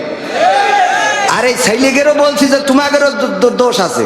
সারাদিন বট গাছের গোড়ায় বসে ফ্রি ফায়ার খেলবা আর কবা আব্বা বিয়ে দাও, ওতে খেলা হবে না। হবে? ওতে খেলা হবে না। যাই হোক ভাইরা আমার, আমি প্রথম ভূমিকায় যেটা বলতে চেয়েছিলাম সেটা হলো যে অভিভাবক হিসাবে আমরা কাকে চাই? এখানে আমরা যারা এসেছি আল্লাহকে পেতে চাই না, চাই না? আল্লাহকে যদি পেতে চান, এই মাহফিল শেষ না করে চলে যাব, ঠিক না বেঠিক? নাকি থাকবো? এখানে থাকলে সব আছে না নাই? আমার আল্লাহ বললেন ওয়াইযা কুরিয়াল কুরআনু ফাসতামিউ লাহু ওয়া আনসিতু লাআল্লাকুম তুরহামুন। আমার আল্লাহ বলছেন যখন তোমাদের সামনে কোরআন পড়া হয়, কোরআন তেলাওয়াত করা হয়, তখন তোমরা চুপ থাকো, তোমাদের হৃদয়ের কান দিয়ে শোনো, যাতে করে তোমাদের উপরে আল্লাহর রহমত বর্ষণ হতে পারে। বলেন সুবহানাল্লাহ। আল্লাহর রহমত চায় না? চায় না? আমরা অভিভাবক হিসাবে যারা আল্লাহকে পেতে চাই, অভিভাবক হিসাবে যারা আল্লাহকে চায়, আমরা মাত্র অল্প সময় 1 ঘন্টার একটু বেশি, 1 ঘন্টার একটু সময় এখানে কুরবানি করতে রাজি আছি না নাই? এটাই আপনার পথ দেখাতে পারে। আল্লাহ যার অভিভাবক হয়ে যায় তার আর দুশ্চিন্তা থাকে না, খাবারের চিন্তা থাকে না। এক সময় চিন্তা করতাম বউকে কি খাওয়াবো, বাচ্চা হইলে আরো কি খাওয়াবো, অথচ এই চিন্তা ছিল না বাচ্চা হইলে তো বউ দুধ খেয়েই তো বাঁচবে। মানে টেনশন হইতো যে বউয়ের কি খাওয়াবো আর বাচ্চাদের কি খাওয়াবো, এই টেনশনে ঘুম হইতো না। আল্লাহ বললো টেনশন আমারে দিয়ে দাও, তুমি নিশ্চিন্তে থাকো। আল্লাহর কাছে কতবার কেঁদেছি, ওগো আল্লাহ তুমি এমন একটা জীবন দাও যেই জীবনে কোনো ঋণ দিবা না, বড় মোটা অঙ্কের টাকার মালিক, একটুখানি বসেন, কোথায় মোটা অঙ্কের টাকার মালিক করে দাও, এটা চায় না। কোটি কোটি টাকা থাকবে তা চাই না, গাড়ি থাকবে বাড়ি থাকবে চাই না, একটা ঋণ মুক্ত জীবন চাই, সাদামাটা জীবন চাই, যে জীবনে কোনো পেরেশানি থাকবে না। কেঁদেছি আল্লাহর কাছে। আল্লাহর কাছে আছে না নাই? আল্লাহ এত দিয়া দিয়েছেন, চাইলাম অল্প দিল বেশি, চাইছি 1 কান মোটর সাইকেল দিয়ে দিয়েছে, 4 চাকার গাড়ি, তাও বললাম 1 কান হলি হয়, আল্লাহ দেশ 2 কোণ। 1 তলা বাড়ি চাইলাম হয়েছে 2 তলা। বিশ্বাস হয় না আপনাদের? না হলে আমাদের ভাই দাওয়াত খাতে যাবেন। আরে মাইক্রোফোন 30 খান খালি ডিস্টার্ব করছে, খালি এমনি যাচ্ছে, কে এমনি যাচ্ছে যাই কই ওই খাস কাটা বোঝেন। একজন পড়ে গেছে নদীর রচনা, পড়ে গেছে এই কুমিরের রচনা, যেই দেখে খাতায় পড়িছে নদীর রচনা। তো এখন কুমিরের রচনা মুখস্থ করে গেছে, নদীর রচনা কমান আসেনি, তা কি করবে? ও লিখেছে নদী খুব আঁকা বাঁকা চলে, কপোতাক্ষ নদের পড়ে আমাদের MM কলেজ, মানে ওই যে মাইকেল মধুসূদনের বাড়ি, এই নদী খুব সুন্দর, ওখানে বসে কবিতা লিখতো। আর ওই নদীতে একটা কুমির ছিল, কুমিরের হুল ছিল, সুর ছিল, ল্যাস ছিল অনেক লম্বা, খাস কাটা, এই 3 পৃষ্ঠা খাস কাটা লিখেছে। এখন পরে স্যার দেখছে তো বেকায়দা অবস্থা, নদীর রচনা ও কুমির লিখে দিয়েছে। পরের বার দেখছে গরুর রচনা দিয়ে, দেখি কি করে, গরুর রচনা দিয়েছে, ও লিখেছে গরু 4 পায়ে জন্তু, খুব ভালো, দুধ দেয়, হাটে খায়, ঘুরে বেড়ায়, গরুর শিং আছে। তারপরে এই গরু নদীর পাড়ে বেঁধে রাখা হয়, ওই যখন নদীর পাড়ে ঘাস খাতি পানির পিপাসা লাগে, নদীতে যেই পানি খাতে যায় অমনি এসে কুমিরি ধরে, আর কুমিরির হাত আছে, পা আছে, লেজ আছে, খাস কাটা আবার 6 পৃষ্ঠা। তো স্যার দেখছে বেকায়দা অবস্থা, যাই দিই খালি খাস কাটা। এইবার দেখছে যে একটা বাড়ির রচনা দিই, দেখি দেই বাড়ির রচনায় ও খাস কাটা কনে পাই। তো বাড়ির রচনা লিখেছে একটা বাড়ি খুবই সুন্দর, টিনের ছাউনি, ঘর আছে, জানালা আছে, দরজা আছে। এই বাড়িটা ছিল এক নদীর কিনারায়। সেই নদীর কিনারায় বাড়ি থাকার কারণে ওই বাড়ির এক বাচ্চা শিশু খেলতে একদিন নদীতে পড়লো, কুমির এসে ধরে নিয়ে গেল। আর কুমিরের হুল আছে, সুর আছে, দাঁত আছে, এই আছে, নোক আছে, লেজ আছে, খাস কাটা, আবার 12 পৃষ্ঠা। তো স্যার তো দেখছে এ তো বেকায়দা, এইবার দিলে শেরে বাংলায় কে ফজলুল হকের রচনা, দেখি শেরে বাংলায় কে ফজলুল হকের মধ্যে ও খাস কাটা কনে পায়। এইবার লিখেছে শেরে বাংলায় কে ফজলুল হক ছিল বাংলার বাঘ, অনেক বড় মাথা, রুটি খেত অনেক, এবং খুব ভালো দেশের জন্য লড়াই করেছে, সংগ্রাম করেছে। যখন ভারতের সাথে আপোষ মীমাংসা হয়ে গেল তখন বলেছিল যে আমরা খাল কেটে কুমির নিয়ে আসিছি, আর এই কুমিরের হুল আছে, সুর আছে, আর এরকম বড় একটা লেজ আছে, খাস কাটা 19 পৃষ্ঠা। মানে এর এই খাস কাটা, তো মাইক্রোফোন খালি খাস কাটা, মানে যাই বলি ডানিং হয়ে যাচ্ছে। বিষয়টা বুঝতে পারিছেন? আমার ভাইয়ের আর একটুখানি পরে খাতি পাঠাবো, তার একটু বসায় রাখিছি, কারণ আপনারা তো এই যে আমার যুবকেরা, তোমরা হাজার বললো বসবান, আমার বোঝা হয়ে গেছে। তোমরা তো আমাকে সরকারের দলের লোক না, ও তোমাকে দিয়ে হবে না, সরকারি দলের হলে বসো, দাঁড়িয়ে কেন? এটা তো ভালো লাগে না। মাসুদ তুমি কি ভালো হবে না? বলছি একটু বসতি, এরা কথাই শুনছে না, একে কি করে কথা শুনবো? কোন দিনই জায়গা আছে না? জায়গা আছে তো। এখন আমি শুরু করিনি, আমি স্টার্ট দেবো আরেকটু পরে। আজকে তো আকর্ষণ, যা ইচ্ছা তাই হবে। ওরে বাবা, যেদিন বক্তা থাকি ওই দিন বুঝি যে ওয়াজ করতে হবে, সিস্টেম আছে না। এখন ভিক্ষে করতে গেলি পোশাক আশাক ছিঁড়া না থাকলে একটু ছিঁড়ে নিতে হয় না, তা না টাই কোট পরি যদি ভিক্ষে করতে যেত মাইরি বসবে। তো এই জন্য আজকে এখানে কি প্রধান আকর্ষণ, তো আকর্ষণ আর প্রধান আলোচকের আলোচনা করা শেষ, এখন আকর্ষণ যা করা দরকার করবো, খেলা হবে, ঠিক আছে তো। আর জাগের একটু চুলকাবে ওরা আবার থাকবে না, ও বললু থাকবে না, থাকবে। সময়টা তো বড্ড খারাপ, আপনি তো ভাই সব জানেন, বুঝে শুনে কথা বলে ওয়াজের রীতি টানেন। সময়টা তো বড্ড খারাপ, আপনি তো ভাই সব জানেন, বুঝে শুনে কথা বলে ওয়াজের রীতি টানেন। উস্কানি ফুসকানি মূলক বলবেন না কোনো কথা, এই মঞ্চে রাজনীতি ভাই করবেন না অযথা। আমরাও ভাই কোরআন জানি মানি মোটামুটি, ঝামেলাতে থাকি মাঝে মাঝে নিয়ে ভোটা ভুটি। মক্তবেতে শিখেছিলাম আলিফ বা তা সা, কোরআন হাদিস মোটেও জানি না এমন কিন্তু না, তাই রাজনীতি চলবে না ও হুজুর, রাজনীতি চলবে না, তাই রাজনীতি চলবে না ও ভাই, রাজনীতি চলবে। এবার বলছে হুজুর শোনেন, আপনি ওয়াজ করতে আইছেন এটা তো নতুন, এর আগে আরো হুজুর আসিল। আমি বললাম কোনতে আইলো, বলছে ঢাকাতে আইলো। আমি বললাম তাই কি? বলছে অমুক হুজুর ওয়াজ করিল কত মধুর সুর, কবরেতে গেলে পাবো ৭০,০০০ হুর। এমন ওয়াজ আছে না নাই? এই হুরির ওয়াজ করলে কি খাবার দাবার এবং হাদিয়া আছে না নাই? আর হুরির বাইরে ওয়াজ করলে মাঝে মাঝে আছে না নাই?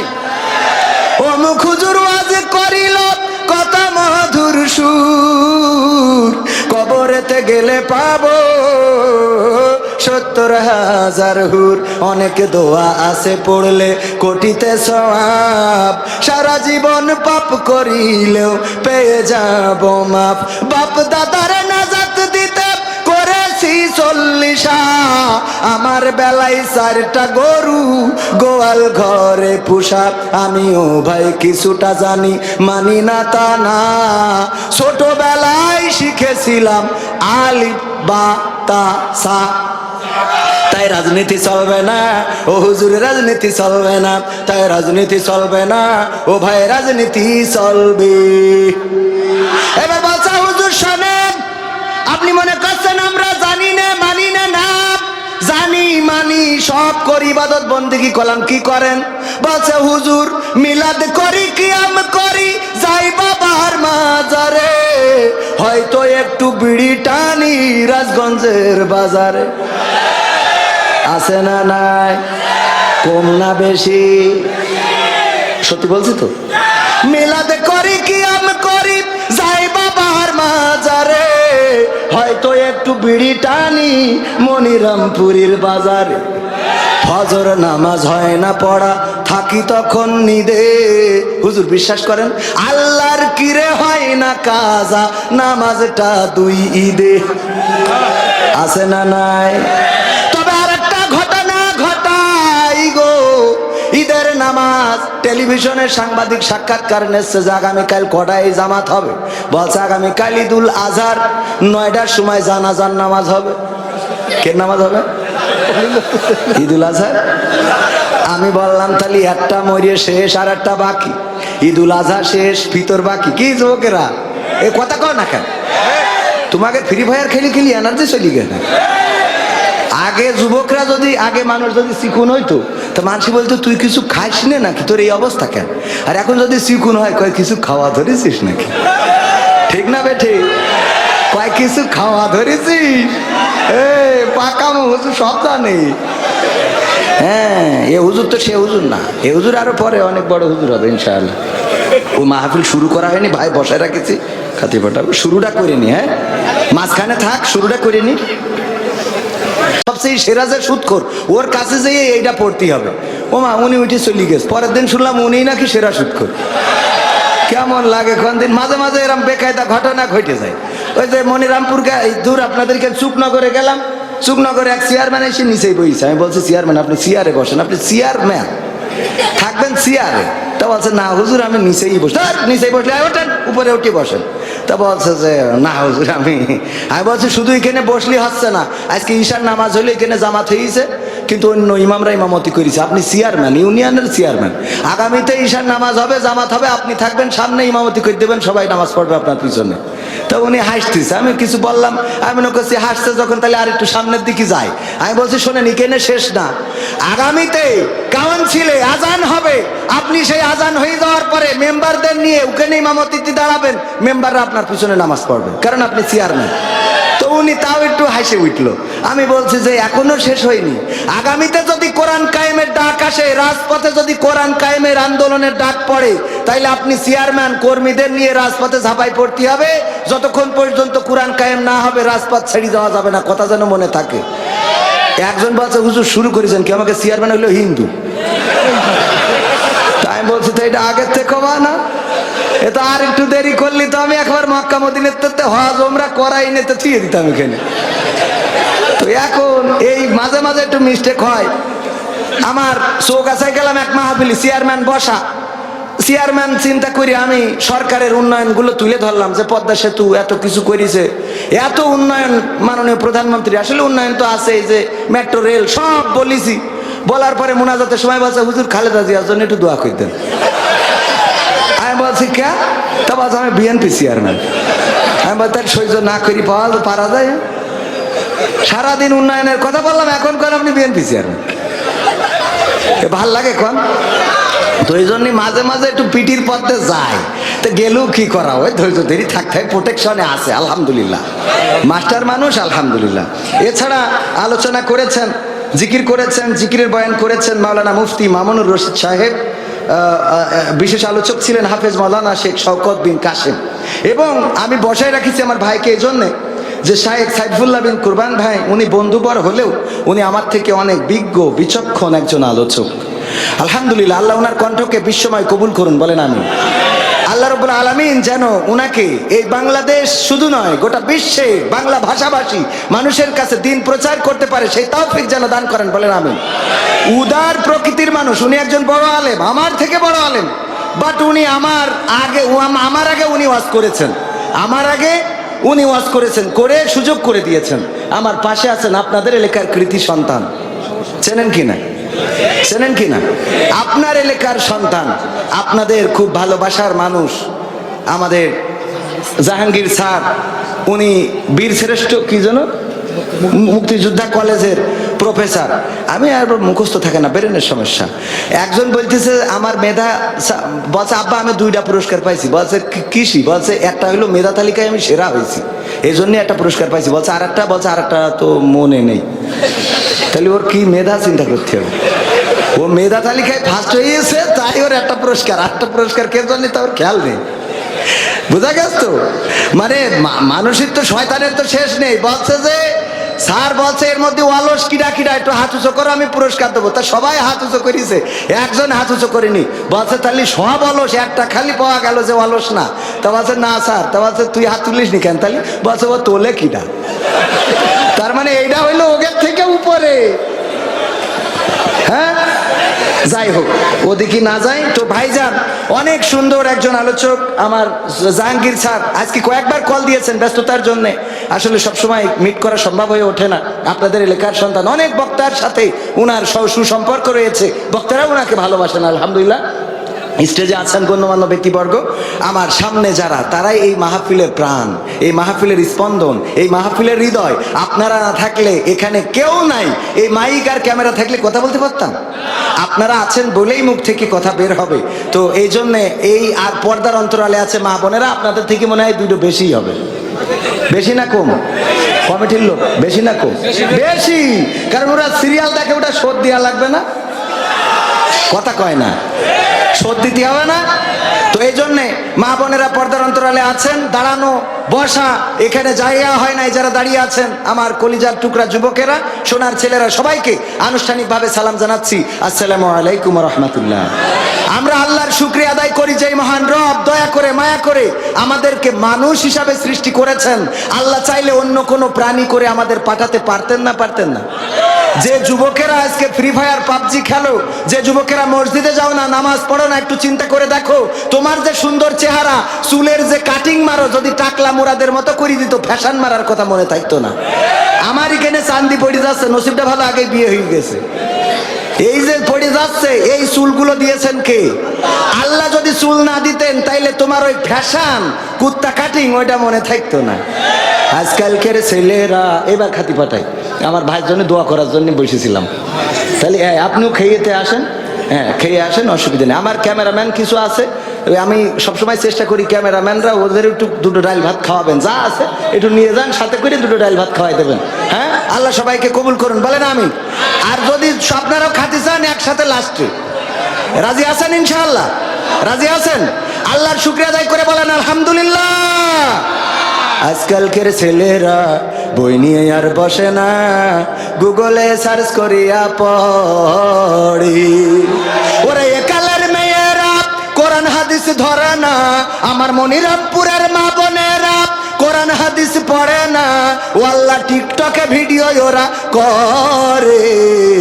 আজকালকের ছেলেরা বই নিয়ে আর বসে না, গুগলে সার্চ করিয়া পড়ি।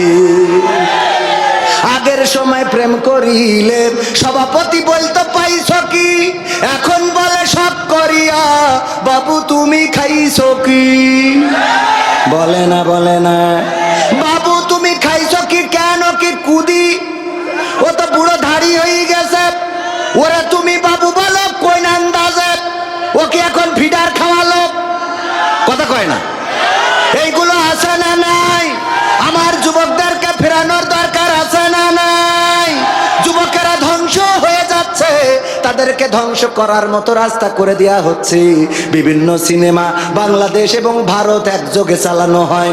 এই বিভিন্ন সিনেমা চালিয়ে আর ইউটিউব ফেসবুকে নোংরা ভিডিও, অশ্লীল ভিডিও দিয়ে আমার যুবকদেরকে ধ্বংস করার পরিকল্পনা হাতে নেওয়া হয়েছে না নাই? নাই। আবার নতুন করে চালু হয়েছে ট্রান্সজেন্ডার, সমকামিতা। একেতে বিয়ে হয় না, আবার এর মধ্যে ঢুকাচ্ছে সমকামিতা। বলেন এগের কি আমরা ওয়াজ করে ঠেকায় রাখতে পারবো? নাকি বাটামেরও দরকার আছে না নাই? সেই বাটাম যদি কায়েম করতে হয়, বাংলার জমিনে কোরআন কায়েমের দরকার আছে না নাই? আর কোরআন যদি কায়েম করতে হয়, নিজেদেরকে কোরআনের আঙ্গিকে গড়ার দরকার আছে না নাই? নিজেদেরকে কোরআনের আঙ্গিকে গড়ার শপথ নিতে হবে। ওগো আমার ভাইরা, এখানে যারা এসেছেন, আল্লাহ যাদেরকে পছন্দ করেছে তারাই আসতে পেরেছেন। আমি হতভাগা, আমি অযোগ্য। আপনাদের মধ্যে যতটুকু বলবো কোনোটা আপনার খোরাক হয়ে যেতে পারে। এখানে যারা এসেছেন একটু চিন্তা করতে পারেন, জীবনে কত গোনা করেছেন। জীবনে অনেক গোনায় আছে, এমন অনেক গোনায় আছে যেই গোনার খবর মা যদি জানতো বাড়িতে ভাত রান্না করে খাওয়াতো না। এমন গোনা আছে না নাই? বাবা যদি জানতো বাড়িতে ঢুকতে দিত না। গ্রামের বন্ধুরা যদি জানতো গায়ে থুতু নিক্ষেপ করতো। এমন গুনাহ তুমি করেছো। স্ত্রী যদি জানতো বলতো তুমি আমার এমন স্বামী, তুমি এত গুনাহ করে বেড়াও। আমার স্ত্রী যদি জানতো, কবির বিন সামাদ হুজুর মানুষ হজ করে বেড়ায়, আড়ালের গুনাহগুলো যদি জানতো বলতো কেমন হুজুর তুমি এত মানুষের সামনে ওয়াজ করে বেড়াও, অথচ তোমার এই চরিত্র। ওগো আমার ভাইরা, এমন অনেক গুনাহ আছে পৃথিবীর কেউ জানেন না। জানেন কি? সেই আল্লাহ যদি জানে, সেই আল্লাহকে হাজির নাজির জেনে এখানে যারা বসেছেন, আল্লাহর কাছে আমরা ক্ষমা চাইবো, আল্লাহর কাছে আমরা পানাহ চাইবো, আল্লাহকে আমরা অভিভাবক হিসাবে চাইবো। হতে পারে এই মাহফিলটা আমার আপনার নাজাতের ওসিলা। বলেন সুবহানাল্লাহ। আল্লাহ সেটা করে দিতে পারে না, পারে না। আর যাকে কবুল করবে না, আল্লাহর নবী বলেছেন, আল্লাহ যাকে জাহান্নামের জন্য তৈরি করেছে, আল্লাহ যে জাহান্নামে যাবে সে সারাটা জীবন ভালো কাজ করার পরেও মৃত্যুর আগে জান্নাত যখন তার 1 বিঘাত অথবা কিছু অংশ দূরে থাকবে, এই সময়ও এমন খারাপ কাজ করবে যে আল্লাহ খুশি হয়ে তার জাহান্নাম দিয়ে দেবে। বলেন নাউজুবিল্লাহ। আবার অনেকেই আছে সারাটা জীবন অন্যায় করলো, গুনাহ করলো, জেনা করলো, ব্যভিচার করলো, কিন্তু আল্লাহ রাব্বুল আলামিন তার মৃত্যুর সময় এমন কোন কর্মের পরে সন্তুষ্ট হয়ে গেল যে আল্লাহ তার জান্নাত দিয়ে দিবে। বলেন সুবহানাল্লাহ। সুতরাং এই মাহফিল সবাই এখানে থাকতে পারবে না, সবাইকে এখানে রাখবে। আমার সভাপতি সাহেবের বাড়ি মুরগি আছে, ওই মুরগি ডিম দিয়েছে 10টা, 5টা ডিম উনার মেয়ের জামাই আসিল, আসার পরে 5টা ডিম ভেজে খাওয়াই দিয়েছে। আছে কয়টা? 5টা ডিম। এই 5টা ডিম যখন মুরগি তাওয়া লাগা হয়েছে, বলছে এই মুরগি তাওয়া লাগা হয়েছে, 5টা ডিম কেমন করে বসাই, তুমি গ্রাম থেকে আর 5টা ডিম খুঁজে নিয়ে আসো। সারাদিন খালি মাহফিলের সভাপতি করবা, তা তো হবে না। এখন সভাপতি সাহেব খুঁজে খুঁজে 5টা ডিম খুঁজে পেয়েছে, কিন্তু মুরগির না হাঁসের। কের? মুরগির নিচেই, পেটের নিচেই দিলে ফুটবে না? ফুটবে না। 10টা বাচ্চাই যখন ফুটেছে, শীতের সকাল, কুয়াশায় আচ্ছন্ন, মুরগি বলতেছে ওগো আমার বাচ্চারা শোনো, তোমরা কুয়াশায় ভিজবা না, তোমরা ঠান্ডা লাগাবা না, আমার কোলের কাছে থাকবা, আমি যা খাই খাবা, আমি যা পরি পরবা, আমার সাথে সাথে থাকবা, দূরে দূরে যাবা না। 5টা মুরগির বাচ্চা সাথে থাকে, কিন্তু ওই যে 5টা হাঁসের বাচ্চা আছে, ওরা খালি যেই দিকে পানি ওই দিকে দৌড় দেয়। বোঝা গেছে? মুরগি বাচ্চা এই দিকে বিয়াদব কোথায়, এই এত করে বললাম দূরে যাবি না, উপরে ইসরাইল ঘুরে বেড়াই, যে কোনো সময় সবল দিয়ে নিয়ে চলে যেতে পারে। কেন যাস ওইদিকে দূরে দূরে? আমার কাছে থাক। এই 5টা বাচ্চা দেখ আমার কাছে থাকে, তোরা 5 জন দূরে যাস কেন? তোরাও তো আমার বাচ্চা। এরপরে বইলে যখন যাচ্ছে টিউবওয়েলের পাড়ে, পচা কাদা পানি আছে না নাই? পচা কাদা পানি হাঁসের বাচ্চা পাওয়ার পরে ওখানে নেমে মনে হচ্ছে যে কালকে ঈদ হবে, ওরে বাবা কিলিবিলি শুরু করেছে। করে না? করে না? মুরগি বলছে ওরে আমার বাচ্চারা, আমার বোঝা হয়ে গেছে, তোদের আর ওয়াজ করি লাভ নেই, কারণ তোরা আমার জাতের না, আমার বোঝা শেষ। কথা কি বোঝা গেছে? তোরা আমার জন্মেরও না, অন্য কারো জন্মের। তোরা যদি সত্যিকার অর্থেই আমার জাতের হইতিস, তাইলে 5টা যে মুরগির বাচ্চা আমার সাথে থাকে, তোরা 5 জন আমার সাথে থাকতিস। আমার বোঝা হয়ে গেছে তোরা আমার জাতের না, এই জন্যই তোদের যাই বলি কোনো কিছু কানে ঢোকে না। তোদের ওই ভালো লাগে চটপটির দোকান, তোদের ভালো লাগে ফ্রি ফায়ার পাবজির ঘর, তোদের ভালো লাগে ক্যারাম বোর্ড, তোদের ভালো লাগে ওখানে যে আড্ডা মারা। যতই বলা হোক এই সামিয়ানার তলে তোদের জায়গা হবে। কথা কি বোঝা গেছে? যারা জাতের তারা থাকবে, আর যারা জাতের না ওদের যাই করেন থাকতে পারবে, কারণ ওরা ওখানে যাবে, ওই পচা কাদা পানি মাখবে, আর বলবে এসে বললো খেলা হবে। কি বলবে না? বলবে না? ভাইরা আমার, গান তো শেষ করতে পারছি না, অর্ধেক করে রাখছি, মনে আছে কিনা? সব শোনাবো, একবারে কষে দেবো। যতটুকু সময় আছে সময়ের মধ্যে প্রথম আলোচনাটা করে নি। আবার কোরআনের আয়াত তেলাওয়াত করেছি প্রথমেই, শুরুতেই মনে আছে কিনা? পবিত্র কোরআনের সূরা তহার 55 নম্বর আয়াত। কয় নম্বর? 20 নম্বর সূরার 55 নম্বর আয়াত। আমরা এই আয়াতটা কোথায় পড়ি বলেন দেখি? মিনহা পড়েন, মিনহা খলাকনাকুম ওয়া ফিহা নুঈদুকুম ওয়া মিনহা নুখরিজুকুম তারাতান উখরা। কোথায় পড়ি? মৃত ব্যক্তির কাছে, মরা মানুষকে যখন কবরে নামাই তখন আমরা এই আয়াত পড়ি, অথচ এই আয়াত ওই মরা মানুষের জন্য নাজিল হয় নাই। এই আয়াতের প্রেক্ষাপট ওইটা বলে না, এই আয়াতের শানে নজুল ওইটা বলে না, এই আয়াতটাও ওই কবরবাসীর জন্য নাজিল হয় নাই। আর আমরা এই আয়াতটা নিয়ে যেয়ে লাগাই দিলাম কবরে। কবরে ওগো আমার ভাইয়েরা, কেন নাজিল হয়েছে আলোচনা করব, কার জন্য নাজিল হয়েছে আলোচনা করব। আপনারা থাকতে রাজি আছেন কিনা? থাকতে কি রাজি আছে? আমি জানি মনিরামপুরবাসী ইসলামের জন্য নিবেদিত প্রাণ, কোরআনের জন্য নিবেদিত প্রাণ। পাশাপাশি উপজেলা বলে বেশি দাওয়াত নেওয়া হয় না। আবার আমার যারা দাওয়াত দিতে চায় ওরা ওয়াকশানে মারতে চায়। আমি বলি ওয়াকশানে মেরে লাভ নেই, ঢাকাতে এই নিয়ে 50,000 মেরিয়ে দেন, আপনাদেরও ভাল লাগবে। কথা কয় না? পাশের তো যারা আনতে চায় কয় হুজুর বাড়ি আপনার এই পাশে, আসবেন এসে আপনি বাড়িতে কুলি করে লিখে নিয়ে ফেলা যায়, আপনি আপনার এত হাদিয়া দিতে হবে কেন? আমি বলি ঢাকাতে নিয়ে আসেন, টাকা বেশি দেন, ভাল লাগবে। কথা কয় না? গ্রামের ইমাম মসজিদে কি চাকরি হয়? না হয় না। বড় আলেম, গ্রামের আলেম গ্রামের সন্তান, ওর দোষের শেষ নেই। ওর বউ পর্দা করে না, ও এই করেছে, ও তাই করেছে, ও মাঠে যায় ছাগল খাওয়াতে, ও গরু খাওয়ায়, ওর কাপড় উপরে উঠে যায়, ওর গামছা মাজায় থাকে। ও আল্লাহ দোষের শেষ নাই না আই রে। কিন্তু আমার বাইরেতে যে ইমামটা আনেন, ওই ইমাম যে ছুটিতে যাইয়ে নামাজ পড়ে না, এরা কিরা দেখে? কথা কয় না, সত্যি না মিথ্যা? হক কথা বললে অনেকে গায়ে লিখবেন, তা তো বলি লাভ নেই। কারণ আমার বলছে যে হুজুর সময়টা তো বড্ড খারাপ, আপনি তো ভাই সব জানেন, বুঝে শুনে কথা বলে ওয়াজের ইতি টানেন। মনে আছে তো? হুজুর মিলাদ করি, কিয়াম করি, যাই বাবার মাজারে, হয়তো একটু বিড়ি টানি মনিরামপুরের বাজারে। ফজর নামাজ হয় না পড়া, থাকি তখন নিদে, আল্লাহর কিরে হয় না কাজা নামাজটা দুই ঈদে। নিয়মিত চেষ্টা করি পড়তে জুম্মা নামাজ, সেদিন শুধু হয় না পড়া, যেদিন থাকে কাজ। তিনটা জুম্মা করলে কাজা মুসলিম থাকে না, এই হাদিসটা ভালো করে আমার আছে জানা। তাই রাজনীতি চলবে না ও হুজুর, রাজনীতি চলবে না, তাই রাজনীতি চলবে না ও ভাই, রাজনীতি চলবে।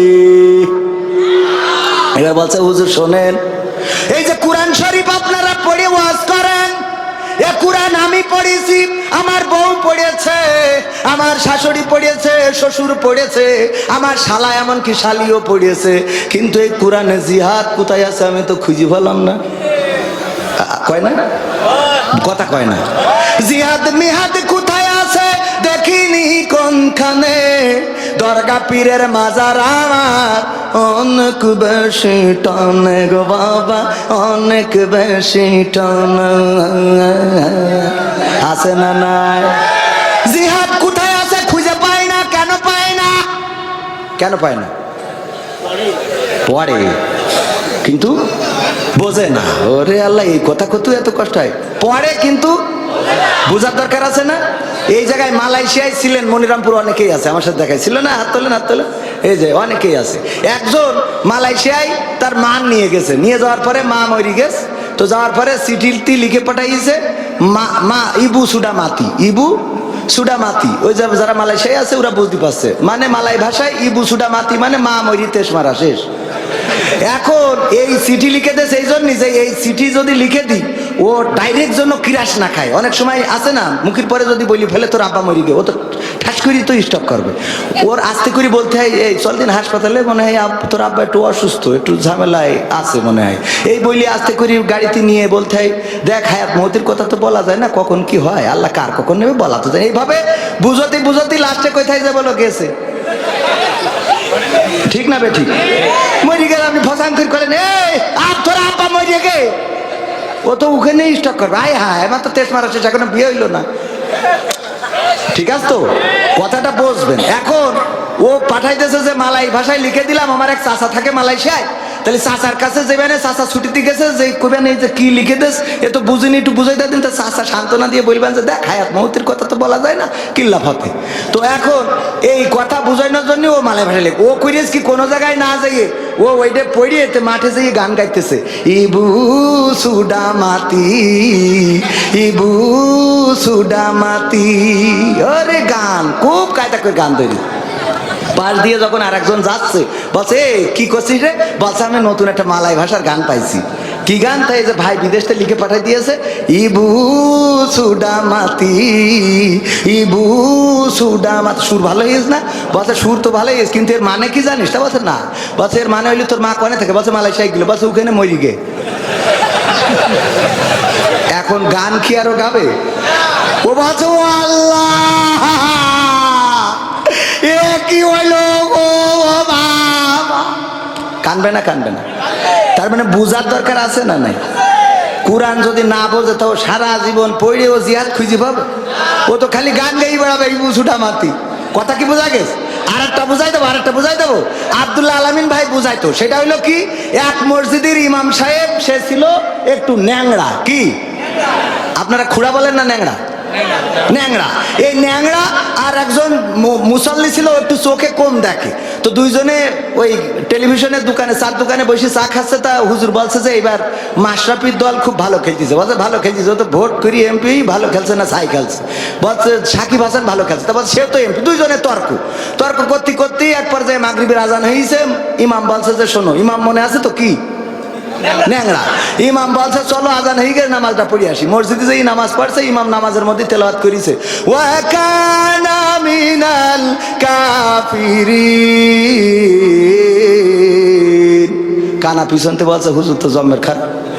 সাকিব খান আর মাশরাফি নিয়ে গোলমাল হইলো চার দোকানে, সাকিব আল হাসান আর মাশরাফি। আর হুজুর নামাজের মধ্যে দিয়ে আমার বলছে ওয়া কানা মিনাল কাফিরিন, আমি কানা কাফের। এ কোন ধরনের হুজুরে? আচ্ছা হুজুরের আজকে মাফ করে দিলাম, এবার কোনোদিন যদি বলে তাইলে সেদিন ছাড়বো না। এরপরে আবার যেদিন আর একবার তেলাওয়াত করে ফেলাইছে ইমাম সাহেব ওয়া কানা মিনাল কাফিরিন। কানা বলছে হুজুর আগের দিন মাফ করে দিলাম, আপনি আমার গ্রামের হুজুর, হাজার হলো মসজিদের ইমাম, আপনার সম্মান আছে।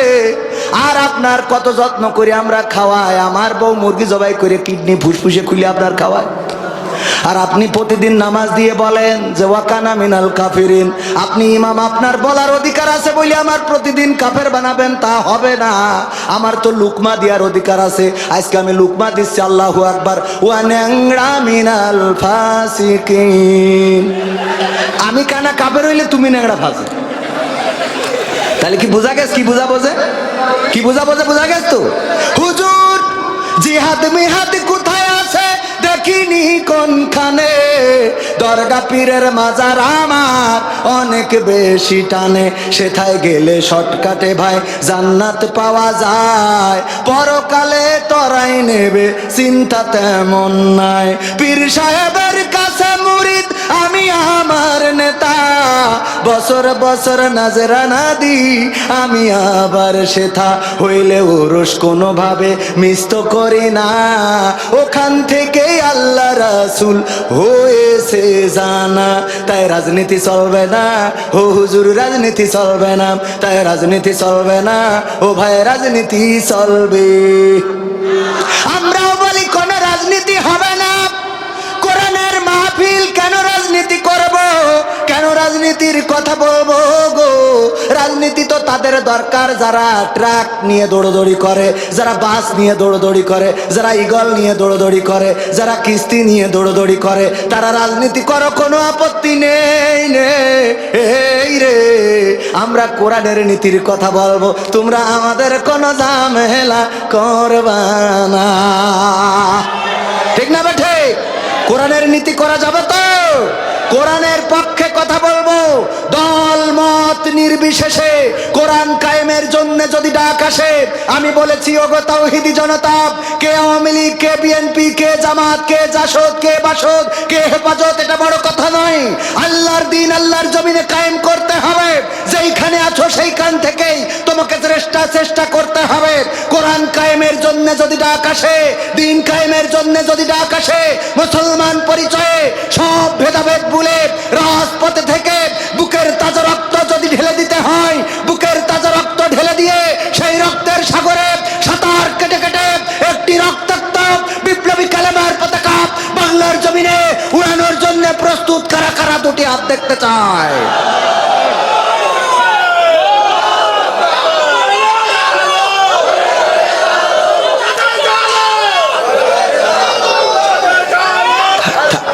থাক বাজান, কষ্ট করেন না, খুব কষ্ট আছে বাজান, আপনাকে কষ্ট দেখে আমার খারাপ লাগলো। আরে সাহস মানে কি, বিশাল সাহস মানে দেখো। হ্যাঁ, একে বউ থাকে কি করে এটাই তো বুঝি না। এমনি কি বাজার ঘাট গুলো দখল করে নিয়েছে? কোন জায়গায় আমাকে চারা আছে? কথা কয় না। আর আমার গেলে এই যে এখানে কিন্তু লিখে দিয়েছে, এই যে দেখেন হুজুর অনেক মা বোন এসেছেন, তাদের সম্বন্ধে কথা বল। মা বোনকে ভালো বানাবো, এরাই তো ভালো হইল না। মানে আমরা পুরুষরা ভালো হলাম না, তা মা বোনদের কি ভাই? একজন শুনেছে যে হুজুর যদি স্বামী নামাজ না পড়ে, তাহলে স্ত্রী যদি নামাজ না পড়ে, তা স্বামী তার জন্য জাহান্নামে যাবে। ও আজ শুনে বাড়িতে এই বলছে এই ওঠ, তা বলছে কে? বলছে ওঠ নামাজ পড়তে হবে। কেন? বলছে যে কবির বিন সামাদা এলো বলিছে যে স্ত্রী নামাজ না পড়লে স্বামী জাহান্নামে যাবে। তা বলছে তাই কি? বলছে তুই নামাজ না পড়লে আমি জাহান্নামে যাবো, তাই কি মানে? তা বলছে তুমি তো নামাজ পড়ো না। বলছে আমার জন্য আমি জাহান্নামে যাবো, তোর জন্য যাবো কেন? আমার জন্য আমি যাব, অসুবিধে নেই, তোর জন্য যাব, তুই কি মনে ভাবিস? ও বলছে শীতের রাতে ডিস্টার্ব করি না, কালকে পড়বান। বলছে কি আর কালকে, আজকে তোর এখনই নামাজ, কি আর কালকে? বলছে শীতই কোন পাগলের রস শুনেছ কদিন? তা উঠোয়ে জোর করে উজু করাই নিয়ে আইসে, থর করে কাঁপতেছে। বলছে তো বাবা বলো এখন কোন নামাজ? তো বলছে পড় যা হয়। বলছে যা হয় পড় কি? রাত বাবা 12টার সময় কে নামাজ খাও? শীতি বাজছি নে, তুমি ইমামতি দাঁড়াও, আমি পিছনে দাঁড়াই। তা বলছে যা হয় পড়, যা হয় পড়। বলছে যা হয় পড় কি? তুমি সামনে দাঁড়াও, শীতি উজু করাইলে কেন? আমার বলছে ওরা করছিস কেন? কালকে তো পয়সা না হয়ে গেছে, আমার ঘরে হয়ে গেছে। উনি সারাদিন চার দোকানে থাকবে, ওই পরিমণি, তারপরে বুবলি, তারপরে এই যে এইসব আছে আরো নাম আপনারা জানেন সব, আমি করতে পারবো না। ওই সব দেখি বেড়াবে আর আমাদের কাছে ফোন দেখাবে, হুজুর আমার বউ বেপর্দাশীল হয়ে গেল, একটু ওয়াজ করে দিয়ে। ওরে বেপর্দা তো তুই, খেলা তোর কোনোদিন পাওয়া যায় না মসজিদি। বেপর্দা কিডা? কথা কয় না। এইবার মনে হয় গায়ে লেগে গেছে গো। মা বোনেরা করছে খেলা হবে, মা বোনেরা করছে আগামীতে এই হুজুরি আনতে হবে। কারণ উচিত কথা আজকে ধরা পড়ে গেছে। তুমি চার দোকানে বসে তো সালমান খান, শাহরুখ খান, পরিমণি, তারপরে এইসব মেরি তেস মেরি, তারপর যাবা আজ এই স্ত্রীর রাত 12টার সময় কবা এই দরজা খোল। নিজের ভালো হওয়ার দরকার আছে না নাই? স্বামী যদি নামাজি হয়, স্ত্রী নামাজি হবে না? হবে না? এই যুবকেরা আসছে লাইলাতুল 14 ফেব্রুয়ারি, লাইলাতুল ভ্যালেন্টাইন্স ডে। ও 14 তারিখই মোটর সাইকেলের পিছনে নিয়ে গদখালি যাইয়ে ঘুরে ফুলির মালা একটা নিকে এনে দিয়ে তো ঘুরে নিয়ে বেড়াবে, আর বিয়ের সময় বলবে হুজুর একটা হাফেজা মেয়ে দেখে আমার লাইন করে দেন। পাকা মকুতাগার হাফেজা দেখে তুই যাইডারে 23 মাই থুলি ওটা কিরা নেবে? কথা কয় না। এই সত্য না মিথ্যা? আবার ওরাও খারাপ। 14 তারিখ আসলি কয় শোনো, তুমি যদি 3 পিস না দাও তাহলে বলো আমি আবুল মেম্বারের ছেলের সাথে কাটাকাটি। সত্য না মিথ্যা? এ এখন করে কি বাবা, আর লুঙ্গি চুরি করে বেশি 3 পিস কেন? এই অবস্থাগুলো করছে মেয়ে মানুষরা। ওরা গদখালি যায়, মেয়ে মানুষ না গেলে ওরা গেছ কি করে? আর এগুলো শাসন করার মতো কেউ নেই। আমি ছাড়া দেখি কেউ কোনো কথা বলে না। বলেন কেউ কোনো চোখের সামনে দেখ খারাপ হয়ে যাচ্ছে, চোখের সামনে পার করে গেলে কিছুই বলিনি আমি। হ্যাঁ, কেউ প্রতিবাদ করে? প্রতিবাদ করছেন না মানে আপনি আপনার জাহান্নামটা ডেকে নিয়ে আসছেন। মা কয় কি কয়, বাবু তোর মেয়ে কোচিং এ যায়। তো বলছে আজ শুক্রবার যাবে কেন? বলছে আল্লাহ তোর মেয়ে মনে হয় এত ব্রিলিয়ান্ট না কেন? তো বলছে আমার মেয়ে শুক্রবার কেন, ঝড় বৃষ্টি 10 ডিগ্রির নিচে থাকলেও যায়। এবার হঠাৎ করে একদিন বলছে যে বাবু 3 দিন হইলো মেয়ের খুঁজে পাচ্ছি না। বলছে কেন? তো বলছে আসেনি, বাড়ি আসেনি। বলছে তাহলে কোনে কোচিং করে বেড়াচ্ছে? কোচিং করতে গিয়ে 3 দিন একটা না কোচিং আছে। পরে খোঁজ পাওয়া গেল কক্সবাজারে। কক্সবাজারেও কোচিং মাস্টার আছে না নাই? এগুলো কি করে ভালো বানাবো? স্টার জলসা জি সিনেমায়, স্টার জলসা জি সিনেমায় জ্বলছে বাংলাদেশ। হিন্দি সিরিয়ালে আমার মা বোন করলো শেষ। ইমো মেসেঞ্জার কলে মা বোন করলো শেষ। পরিবারের অশান্তি আজ যাহার কারণে, ও সব চ্যানেল দাদার দেশের তাও তো সবাই জানে। পরিবারের অশান্তি আজ যাহার কারণে, ও সব চ্যানেল দাদার দেশের তাও তো সবাই জানে। বন্ধ করলেও সব চ্যানেল, বন্ধ করলেও সব চ্যানেল খেপবে দাদা বেশ। হিন্দি সিরিয়ালে আমার মা বোন করলো শেষ। স্বামী স্ত্রী নাই কোনো মিল, সিরিয়ালের অবদান। কত নারী যাচ্ছে ছেড়ে স্বামী ও সন্তান। স্বামী স্ত্রী নাই কোনো মিল, সিরিয়ালের অবদান। কত নারী যাচ্ছে ছেড়ে স্বামী ও সন্তান পরকিয়া প্রেমের লাগি, পরকিয়া প্রেমের লাগি সংসার হইল শেষ। হিন্দি সিরিয়ালে আমার মনিরামপুরের মা বোন করলো শেষ। নামাজ পড়ার পায় না সময় সিরিয়ালের লাগি, স্টার জলসাজি সিনেমা দেখে সারা রাত্রি জাগি। কেউ বা আবার হিন্দু আনির, কেউ বা আবার হিন্দু আনির ধরে নানান বেশ। হিন্দি সিরিয়ালে আমার মা বোন করলো কি? কথা সত্য না মিথ্যা? পর্দা করে না, আবার অনেকেই পর্দা করে নামমাত্র, এমন এমন বুরকা পরে গো, ওই দেখে আবার ঝামেলা আছে না নাই? তার মানে তার কি পর্দা করার ইচ্ছা না? পর্দা করার ইচ্ছা না। ও বলে হ্যাঁ ওই যে দোকান হয়েছে, হ্যালো হ্যাঁ বল্টু, হ্যাঁ তুমি কখন আসবা? হ্যাঁ একদিন সিনাক্সে যাবো। হ্যাঁ আমার স্বামী টাকা পাঠিয়েছে। ও স্বামী টাকা পাঠিয়ে ও সিনাক্সে যাবো আরেকজনের সাথে। এই কথা সত্য না মিথ্যা? স্বামীর কথা ভাল লাগে না, বল্টু ফোন দিলে হ্যাঁ বল্টু ভাই তোমার ওই কুত্তা কাটিং কোথা থেকে দিয়েছো, অনেক ভাল লাগতেছে। হ্যাঁ বেবি, এবার যে এর মধ্যে স্বামী কল ঢুকে ধরি, এই কি হয়েছে তোমার, এত ফোন দাও কেন তুমি? এই বিদেশে কি কাজ করা লাগে না? মালয়েশিয়ায় গেছো তুমি, খালি বোর কাছে ফোন দেওয়ার জন্য? হ্যাঁ বল্টু ভাই, হ্যাঁ ওই পাগলটা ফোন দিয়েছি। ওরে পাকামো, স্বামীর সাথে এক টোন, বল্টুর সাথে আর এক টোন আছে না না? ও গো আমার মা বোনেরা, এইগুলো যদি করে থাকেন আল্লাহর কসম আপনার স্বামীর আমানতের খেয়ানত করেছেন, আর এটার জন্য পরকালের ময়দানে আল্লাহর নবীর সুপারিশ পাবেন না।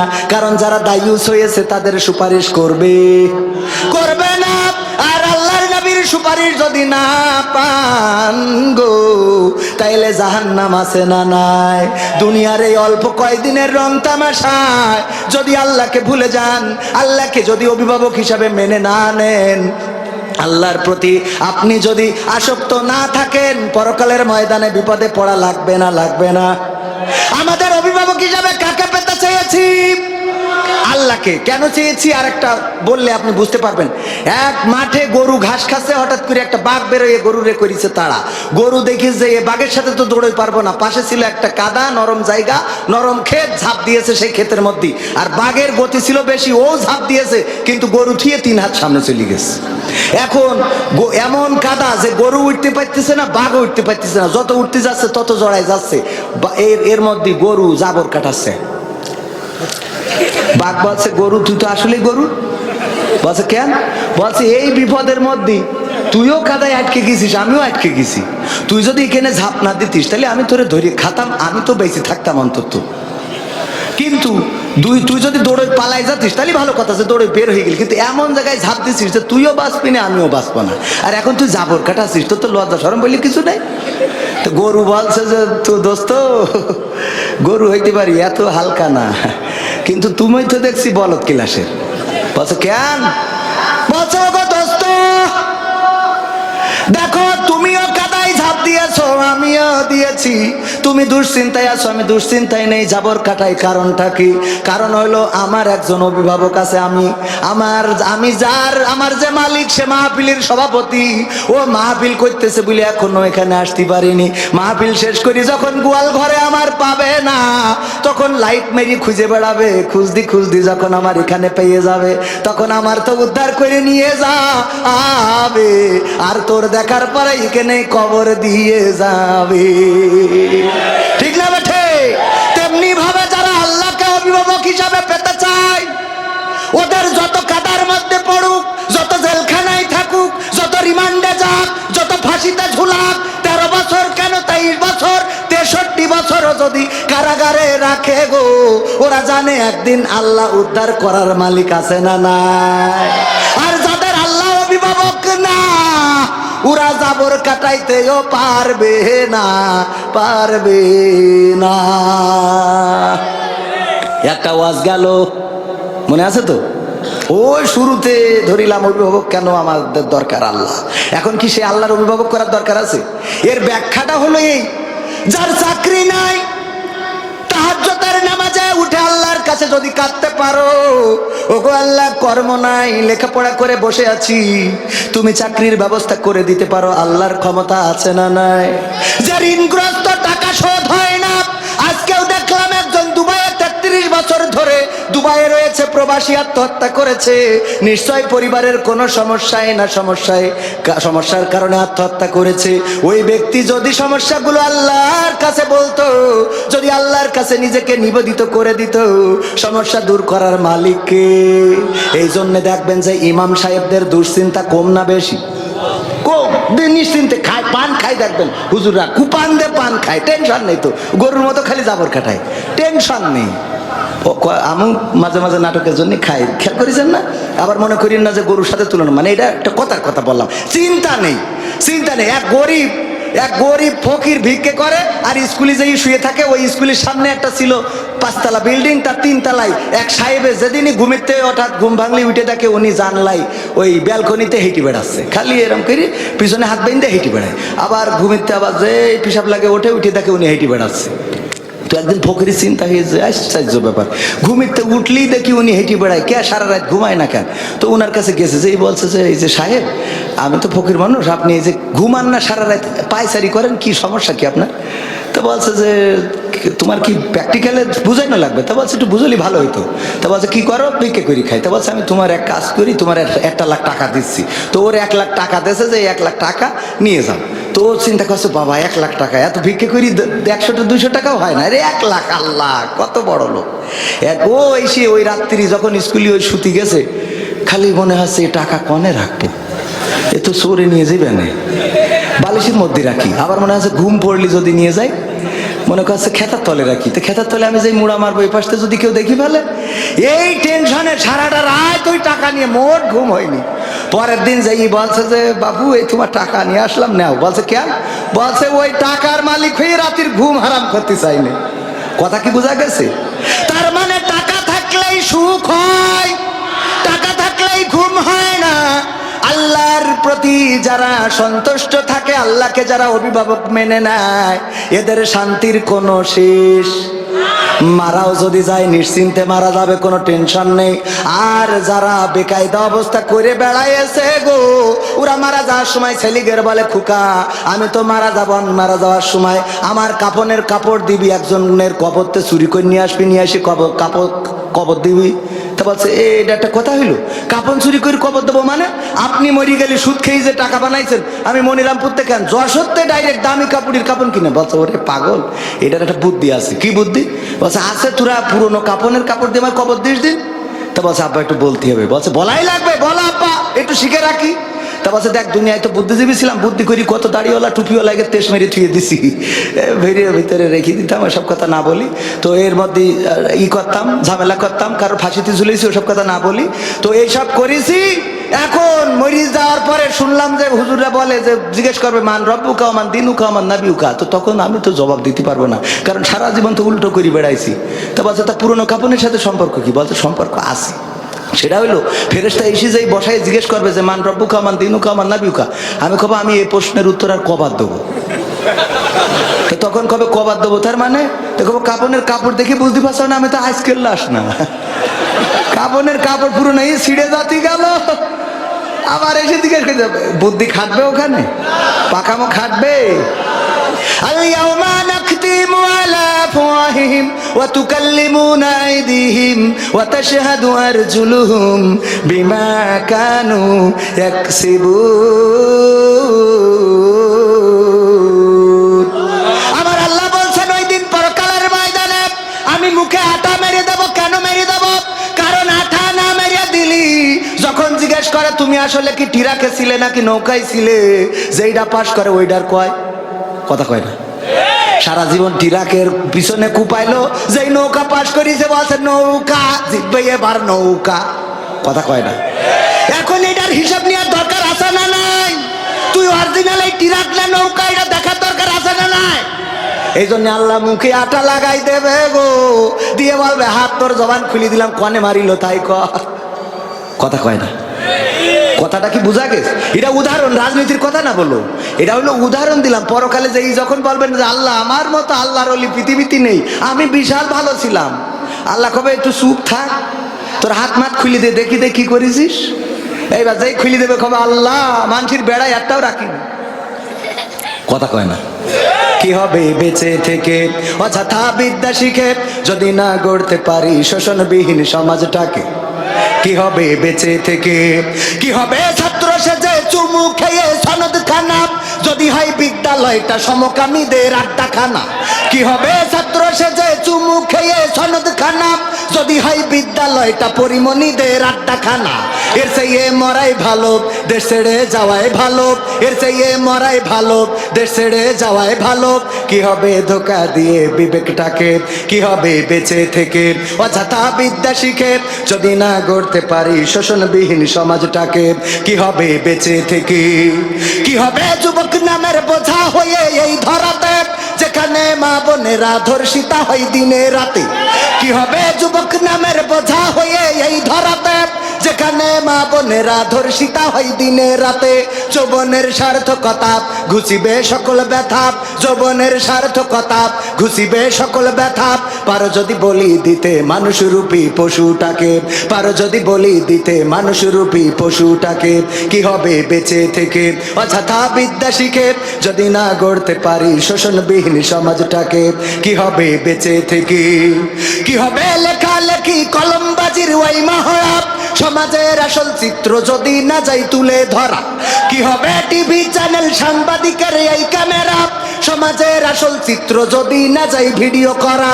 যদি ওই ঘুষের বলে কলমটা উল্টো চলে, যদি ওই হ্যালো কলে এই হ্যালো, যদি ওই হ্যালো কলে ক্যামেরা উল্টো বলে, তবে কি যাবে রোখা দুর্নীতিকে? যাবে? তবে কি যাবে রোখা দুর্নীতিকে? কি হবে বেঁচে থেকে অযথা বিদ্যা শিখে যদি না গড়তে পারি শোষণবিহীন সমাজটাকে? কি হবে বেঁচে থেকে? কি হবে নামাজি রোজা ইমানদারির ভয় করে কোরআনের কর্মীগুলো থাকে যদি কারাগারে? কি হবে নামাজি রোজা ইমানদারির ভয় করে কোরআনের কর্মীগুলো থাকে যদি কারাগারে? মসজিদের কোণে বসে জিকির যত করো খুশি, মসজিদের কোণে বসে তাসবিহ যত টানো ঠেসে, এভাবে যায় না পাওয়া আল্লাহকে? যাবে? এভাবে যায় না পাওয়া আল্লাহকে। কি হবে বেঁচে থেকে অযথা বিদ্যা শিখে যদি না গড়তে পারি শোষণবিহীন সমাজটাকে? কি হবে বেঁচে থেকে? কি হবে আলেম হয়ে ইমাম সেজে মসজিদেতে পারো যদি সত্য কথা উচ্চ স্বরে না বলিতে? আছে না নাই? অনেক আলেম আছে হক কথাগুলো সত্য কথাগুলো চাপা দিয়ে রাখে, বলে না। আবার অনেক আলেম আছে সত্য কথা বলতে গেলে তার ইমামতিও থাকে। এমন কমিটি আছে না নাই? হুজুর ওয়াজ শোনাবেন, আজকে আপনি আলোচনা করবেন ইব্রাহিম আলাইহিস সালাতু ওয়াস সালামের জীবন নিয়ে, তার জীবনের কথাগুলো শুনতে চায়। ইসমাইল আলাইহিস সালাতু ওয়াস সালামকে পাইলো 80 বছর বয়সে, ঘটনাটা ভুলে গেছি একটু মনে করে দেবেন হুজুর। সভাপতি বলেছে হুজুর যখন ওয়াজ করেছে ইব্রাহিম আলাইহিস সালাতু ওয়াস সালামকে নিয়ে, বলেন নমরুদের কথা আসবে না? আসবে না? কথা কয় না। নামাজ শেষে সভাপতি ডাকছে হুজুর এদিকে আসো, হুজুর এই চাই আলোচনা করতে বললাম কি আর করলেন কি? বলছে কেন? বলছে আপনি আমি আপনাকে বললাম হুজুর আলোচনা করবেন ইব্রাহিম আলাইহিস সালামের জীবন নিয়ে। বলছে আমি তো তাই করলাম। বলছে তাই করলেন আপনি? আপনি তো সারা জীবন দেখলাম আলোচনার মধ্যে খালি নমরুদের কথা কন, খালি। বলছে নমরুদের কথা কই, এটা তো বলতেই হবে, না বলে তো ইব্রাহিম আলাইহিস সালামের জীবন বলা যায় না। বলছে বলেন তাতে অসুবিধা নেই, কিন্তু যখন নমরুদের কথা করছিলেন বারবার দেখছিলাম আমার দিকে তাকাচ্ছিলেন, মানে ঝামেলা তাকায় মতো ঝামেলা কিসি? কারণ মনে দোষ আছে না নাই? মনে যার দোষ ওই যে কাঁঠাল চোর ধরা মতো সালিশ ডেকেছে, চেয়ারম্যান বলছে কাঁঠালকে চুরি করেছো, আমি জানি চোর এর মধ্যে আছে, বিশ্বাস করো, যদি স্বীকার না করো তাইলে আমি কিন্তু প্রমাণ দিয়ে দেব। বলছে যে না, এর মধ্যে নেই নেই নেই। আপনারা ঘটনা জানেন, হঠাৎ করে চেয়ারম্যান বলছে চোর যে, তার মাথায় তো কাঁঠালের আটা দেখাই যাচ্ছে, এখন কাঁঠাল যে মাথায় নিয়েছে ও মনে করছে সত্যি খিলাইয়াস নাকি, বোঝেননি? এই জন্য নমরুদের আলোচনা করলে যদি তোমার গা জ্বলে, ফেরাউনের আলোচনা করলে যদি তোমার গা জ্বলে গো, তাইলে বুঝে নিতে হবে কাঁঠালের আটা তোমার মাথায় গো। ইব্রাহিমের কথা বলতে গেলে নমরুদের কথা আসবে, মুসার কথা বলতে গেলে ফেরাউনের কথা আসবে, আবু জাহেলের, আল্লাহর নবীর কথা বলতে গেলে আবু জাহেলের কথা আসবে। আর যদি বর্তমান সময়ে দিনের দায়ীদের কথা বলতে গেলে, দিনের দায়ীদের কথা বলতে গেলে অনেকের কথা আসতে পারে না, পারে না। এটা কি ইচ্ছা করে বলা নাকি কোরআন হাদিসের সাথে মিলে যায় না, যায় না? আমি বললাম সংবিধানে রাষ্ট্র ধর্ম ইসলাম আছে বলে তোমার কেন জ্বলে রে বন্ধু, তোমার কেন জ্বলে? কথাটা লাগবে কার? কথা কয় না, কার গায়ে লাগবে? কয় নমরুদের। সেই ধরি কি পড়ালাম আমি, সেই ধরি পড়ালাম কি? বলছে বেহেশতে যাবে কিডা কিডা হাত তোল, তা সবাই হাত তুলে, খালি ফজা হাত তুলিনি। বলছে ফজা তুই যাবি না? বলছে না, আমার বাড়ি থেকে ছাগল খাওয়া যাইতে হবে। বলছে কেন? বলছে আমি যদি বাড়ি থেকে ছাগল না খাওয়াই যাই, ছাগল যখন ব্যবহার করবে না ও মা বেহেশতে টেনে নিয়ে কুবান তুলবে না আমার। বলছে তোর দে হবে না, তোর বেহেশতে আল্লাহ দেবেও না। তো এখন সেই ধরে বুঝলাম কি, বুঝলো কি, ওরে ইসলাম মুছে দিতে চাইলো মুরাদ ভাই। কথা কি বুঝা গেছে? গেছে। সংবিধানে রাষ্ট্র ধর্ম ইসলাম আছে বলে তোমার কেন জ্বলে রে বন্ধু, তোমার কেন জ্বলে? শয়তানে জ্বালে কি আগুন তোমারই বগলে, তোমার কেন জ্বলে রে বন্ধু, তোমার কেন জ্বলে? ইসলাম হলো শান্তির ধর্ম, আছে সুবিচার, অন্য ধর্মের প্রতি কভু করে না বিচার। মিলেমিশে থাকার কথা, মিলেমিশে থাকার কথা দিয়েছেন নবী বলে, তোমার কেন জ্বলে রে টাকলা, তোমার কেন জ্বলে? আছে নিষেধ ধর্ম নিয়ে করা বাড়াবাড়ি, না জানিলে কিতাব খুলে দেখো তাড়াতাড়ি। যার ধর্ম সে করবে পালন, যার ধর্ম সে করবে পালন, কোরআনেতে বলে তোমার কেন জ্বলে রে পেটলা, তোমার কেন? আছে না নাই? ইউরিদুনা লিউতফিউ নূরাল্লাহি বিআফওয়াহিহিম ওয়াল্লাহু মুতিম্মু নূরিহি ওয়ালাউ কারিহাল কাফিরুন। আমার আল্লাহ বলছেন ওরা চাই, কারা চাই? টাকলারা, বুড়িওয়ালারা, পেটলারা, টাকলারা, টিভিওয়ালারা, কি অনেকেই চায় মুখের ফু দিয়ে তারা দিনের আলোকে নির্বাপিত করে দেবে। কিন্তু আমি আল্লাহ চাই আমার দিনের আলোকে প্রজ্বলিত করে রাখবো, যতই তাদের কলিজার মধ্যে জ্বালা পোড়া হোক না কেন। বলেন সুবহানাল্লাহ। প্রজ্বলিত করে রাখবেন কে? আল্লাহ প্রজ্বলিত করে রাখবেন কাদেরকে দিয়ে? আলেমদেরকে দিয়ে, আল্লাহর পথের খাদেমকে দিয়ে, আল্লাহর খলিফাদেরকে দিয়ে, আমার সভাপতিকে দিয়ে, আমার প্রফেসর সাহেবকে দিয়ে, আমার ওই যারা খুজুরকে দিয়ে, আপনাদের দিয়ে, আবার যুবকদের দিয়ে, যুবক কমিটির দিয়ে, এইভাবে আল্লাহ দিনের আলোকে প্রজ্বলিত করে রাখবে যতই ওদের কলিজায় জ্বালা পোড়া হোক না কেন। সেই আল্লাহর দিনের প্রজ্বলিতর পক্ষে থাকবেন নাকি নিবানোর পক্ষে থাকবেন? কথা কয় না। আল্লাহর দিন প্রজ্বলিত করার পক্ষে থাকবেন নাকি আল্লাহর দিন যারা নিভিয়ে দিতে চায় তাদের সাথে থাকবেন? যারা আল্লাহর দিনকে প্রজ্বলিত করতে চায় তাদের পক্ষে যদি থাকতে হয় কিছু কাজ করার দরকার আছে না নাই?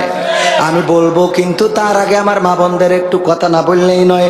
আল্লাহর নবী মেরাজ থেকে এসে বললেন, ওগো মা বোনেরা, ওগো মহিলারা, ওগো আমার মহিলা সাহাবীরা, শুনে নাও, তোমরা বেশি বেশি সাদাকা করো, বেশি বেশি দান করো, কারণ আমি দেখেছি জাহান্নামে দুই শ্রেণীর মানুষ সবচেয়ে বেশি।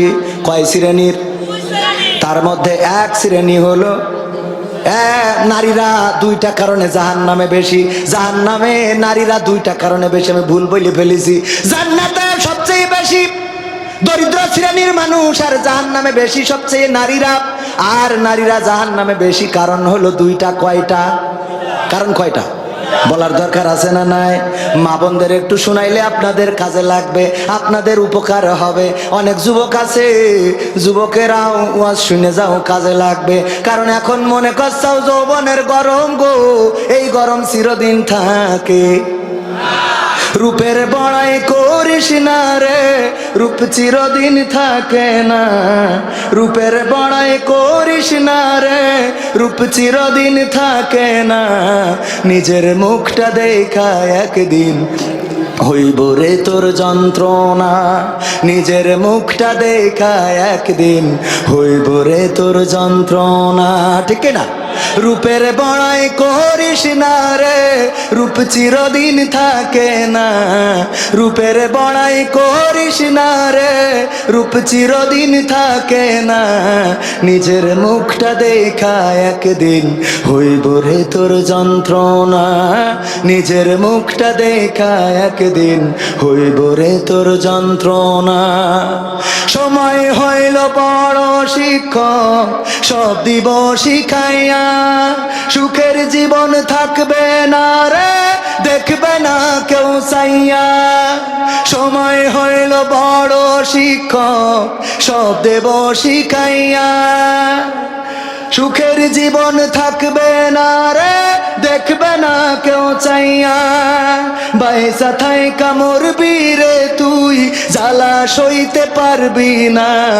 বাইসা থাইকা মরবি রে তুই, জ্বালা সইতে পারবি না। রূপের নিজের মুখটা দেখা একদিন হইব রে তোর যন্ত্রণা। নিজের মুখটা দেখা একদিন হইব রে তোর যন্ত্রণা। কিসের এত বড়াই তোমার মাটির দেহ লইয়া? ময়রা দেখো পোকা মাকড়, শেষ করব সব খাইয়া।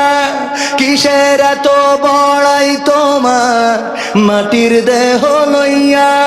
ময়রা দেখো পোকা মাকড়, শেষ করব সব খাইয়া।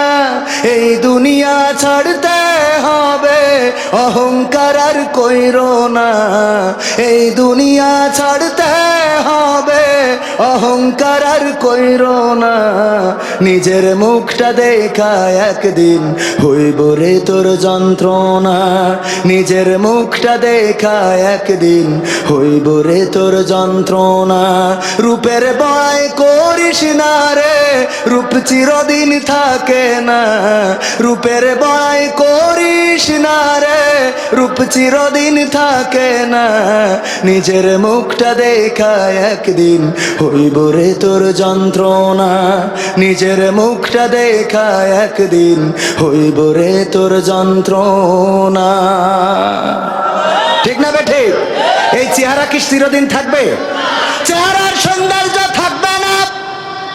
যদি বয়স হয়, সোজা মানুষটা কুজা হয়ে যাবে, সুন্দর চামড়াটায় ভাঁজ পড়ে যাবে। একদিন দুসময় শেষে মালাকুল মাউত আসবে, জানটা নিয়ে উড়াল দেবে। মাটির সাথে পড়ে থাকা লাগবে, কেউ নাম ধরে ডাকবে না। সবাই বলবে মরা লাশ। বলেন ঠিক না বেঠি? এই মরা লাশ হওয়ার আগে কবরের জন্য একটু গোছানোর দরকার আছে না নাই? কবরের জন্য গোছানোর দরকার আছে না নাই? সেই কবরের জন্য গোছাতে রাজি কে কে? হাত দেখতে চাই। কবরের জন্য গুছাইতে রাজি কিটা কিটা? একদম সবাই কবরের জন্য গুছাইতে চান? সত্যি সত্যি? এই হাতটা এরকম করে নাড়েন দিন, নাড়েন, নাড়িয়েছেন? এই হাতটা, বাম হাতটা নামান, বাম হাতটা নামান। এই ডান হাতটা মুট করেন, মুট মুট মুট। এবার পকেটের মধ্যে ঢুকান, যার পকেটে যা আছে, নিজের ডাই না থাকলে পাশের ডাই হাত ঢুকান। আমার পকেটে নেই, সজল দাও, সজল দাও দাও দাও শিখি দাও। একদম একজনও মারুম হবেন না। তারপরে যেই আমি এখনো তো যুবকদের গান শুনেনি, তুমি যার লাগিয়া, দরকার আছে না নাই? এখনো মা বোনদের সেই দুইটা কারণের কথা বলা হয় নাই, দরকার আছে না নাই? কারণ মা বোনের আমার দাও, শিগগির দাও, নাই পকেট থেকে আমি হাত বের করতে পারছি। হ্যাঁ কনে কনে ও মা বোনদের মধ্যে এই পকেটের মধ্যে ঢুকোই না আগে, এই যে আমি আগে ঢুকলাম, এই পকেট থেকে হাত বের করলাম, এই যে 500 টাকা। হ্যাঁ ঠিকই আছে। আল্লাহ, আমি এই যুবকদের আয়োজনে পরকালের জন্য 500 টাকা দিয়ে গেলাম এই মাহফিলের জন্য। ওগো আল্লাহ, তুমি আমার দানকে কবুল করে নাও, আমার স্ত্রীর হায়াত বাড়াই দাও, তারপর আমার যা হয় হবে। ও অন্তত বেশি থাকুক, কারণ আমি ঠিক মতো টাইম দিতে পারি না, খালি মাহফিল করে বেড়াইতে।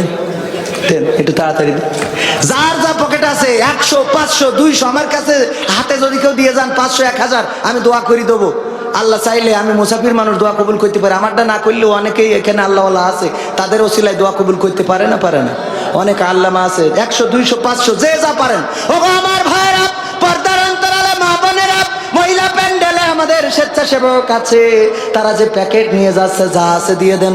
কানের নলক, নাকের নলক, মনে যদি চাই খুলে দেন, অসুবিধে নেই। তারপরে যদি বাড়ি ঝামেলা হয় ফোন দিয়ে না ব্রেজা হয়, ব্যবস্থা করে দেবেন দেন একদম। এই কই অনেকেই হাত ঢুকাচ্ছে না কেন? পকেটে ঢুকান, একজন মাহরুম হবেন না। 500, 1000 টাকা দেওয়ার মতো যদি কেউ থাকেন আমার কাছে দিয়ে যেতে পারেন, আমি দোয়া করে দেব। এমন কোন আল্লাহর বান্দা আছেন নাকি যুবকদের এই কাজে সন্তুষ্ট হয়ে 500 টাকার একখান নোট দিবেন, 1000 টাকার একখান নোট দিবেন? কেউ আছেন? 1000 টাকা, 500 টাকা দেওয়ার মতো কোন আল্লাহর ওলি যদি থাকে, মা বোনেরা আমার, ও আমার ভাইরা যারা আছেন আল্লাহর জন্য, আল্লাহর দিনের জন্য, কোরআনের জন্য, ইসলামী আন্দোলনের জন্য, দিন কায়েমের মাহফিলের জন্য, এই মাহফিলে হক কথা বলা হয়, মমতাজের গান শোনানো হয় না, কালেকশনের কথা বললে অনেকেই চলে যাই রে। ও আমার ভাইয়েরা, বাবাজিরা, কেন চলে যান? কার জন্য চলে যান? চলে গেলি তো দুইটা অন্যায়, এক হইলো টাকা দিলেন না, আবার চলে গেলেন, অপরাধ কয়টা? একজন 100 টাকা করলো দান, আল্লাহ বাড়িয়ে দাও সম্মান, মনের স্বপ্ন পুরা করে দাও, পঞ্জনদের কবুল করে নাও।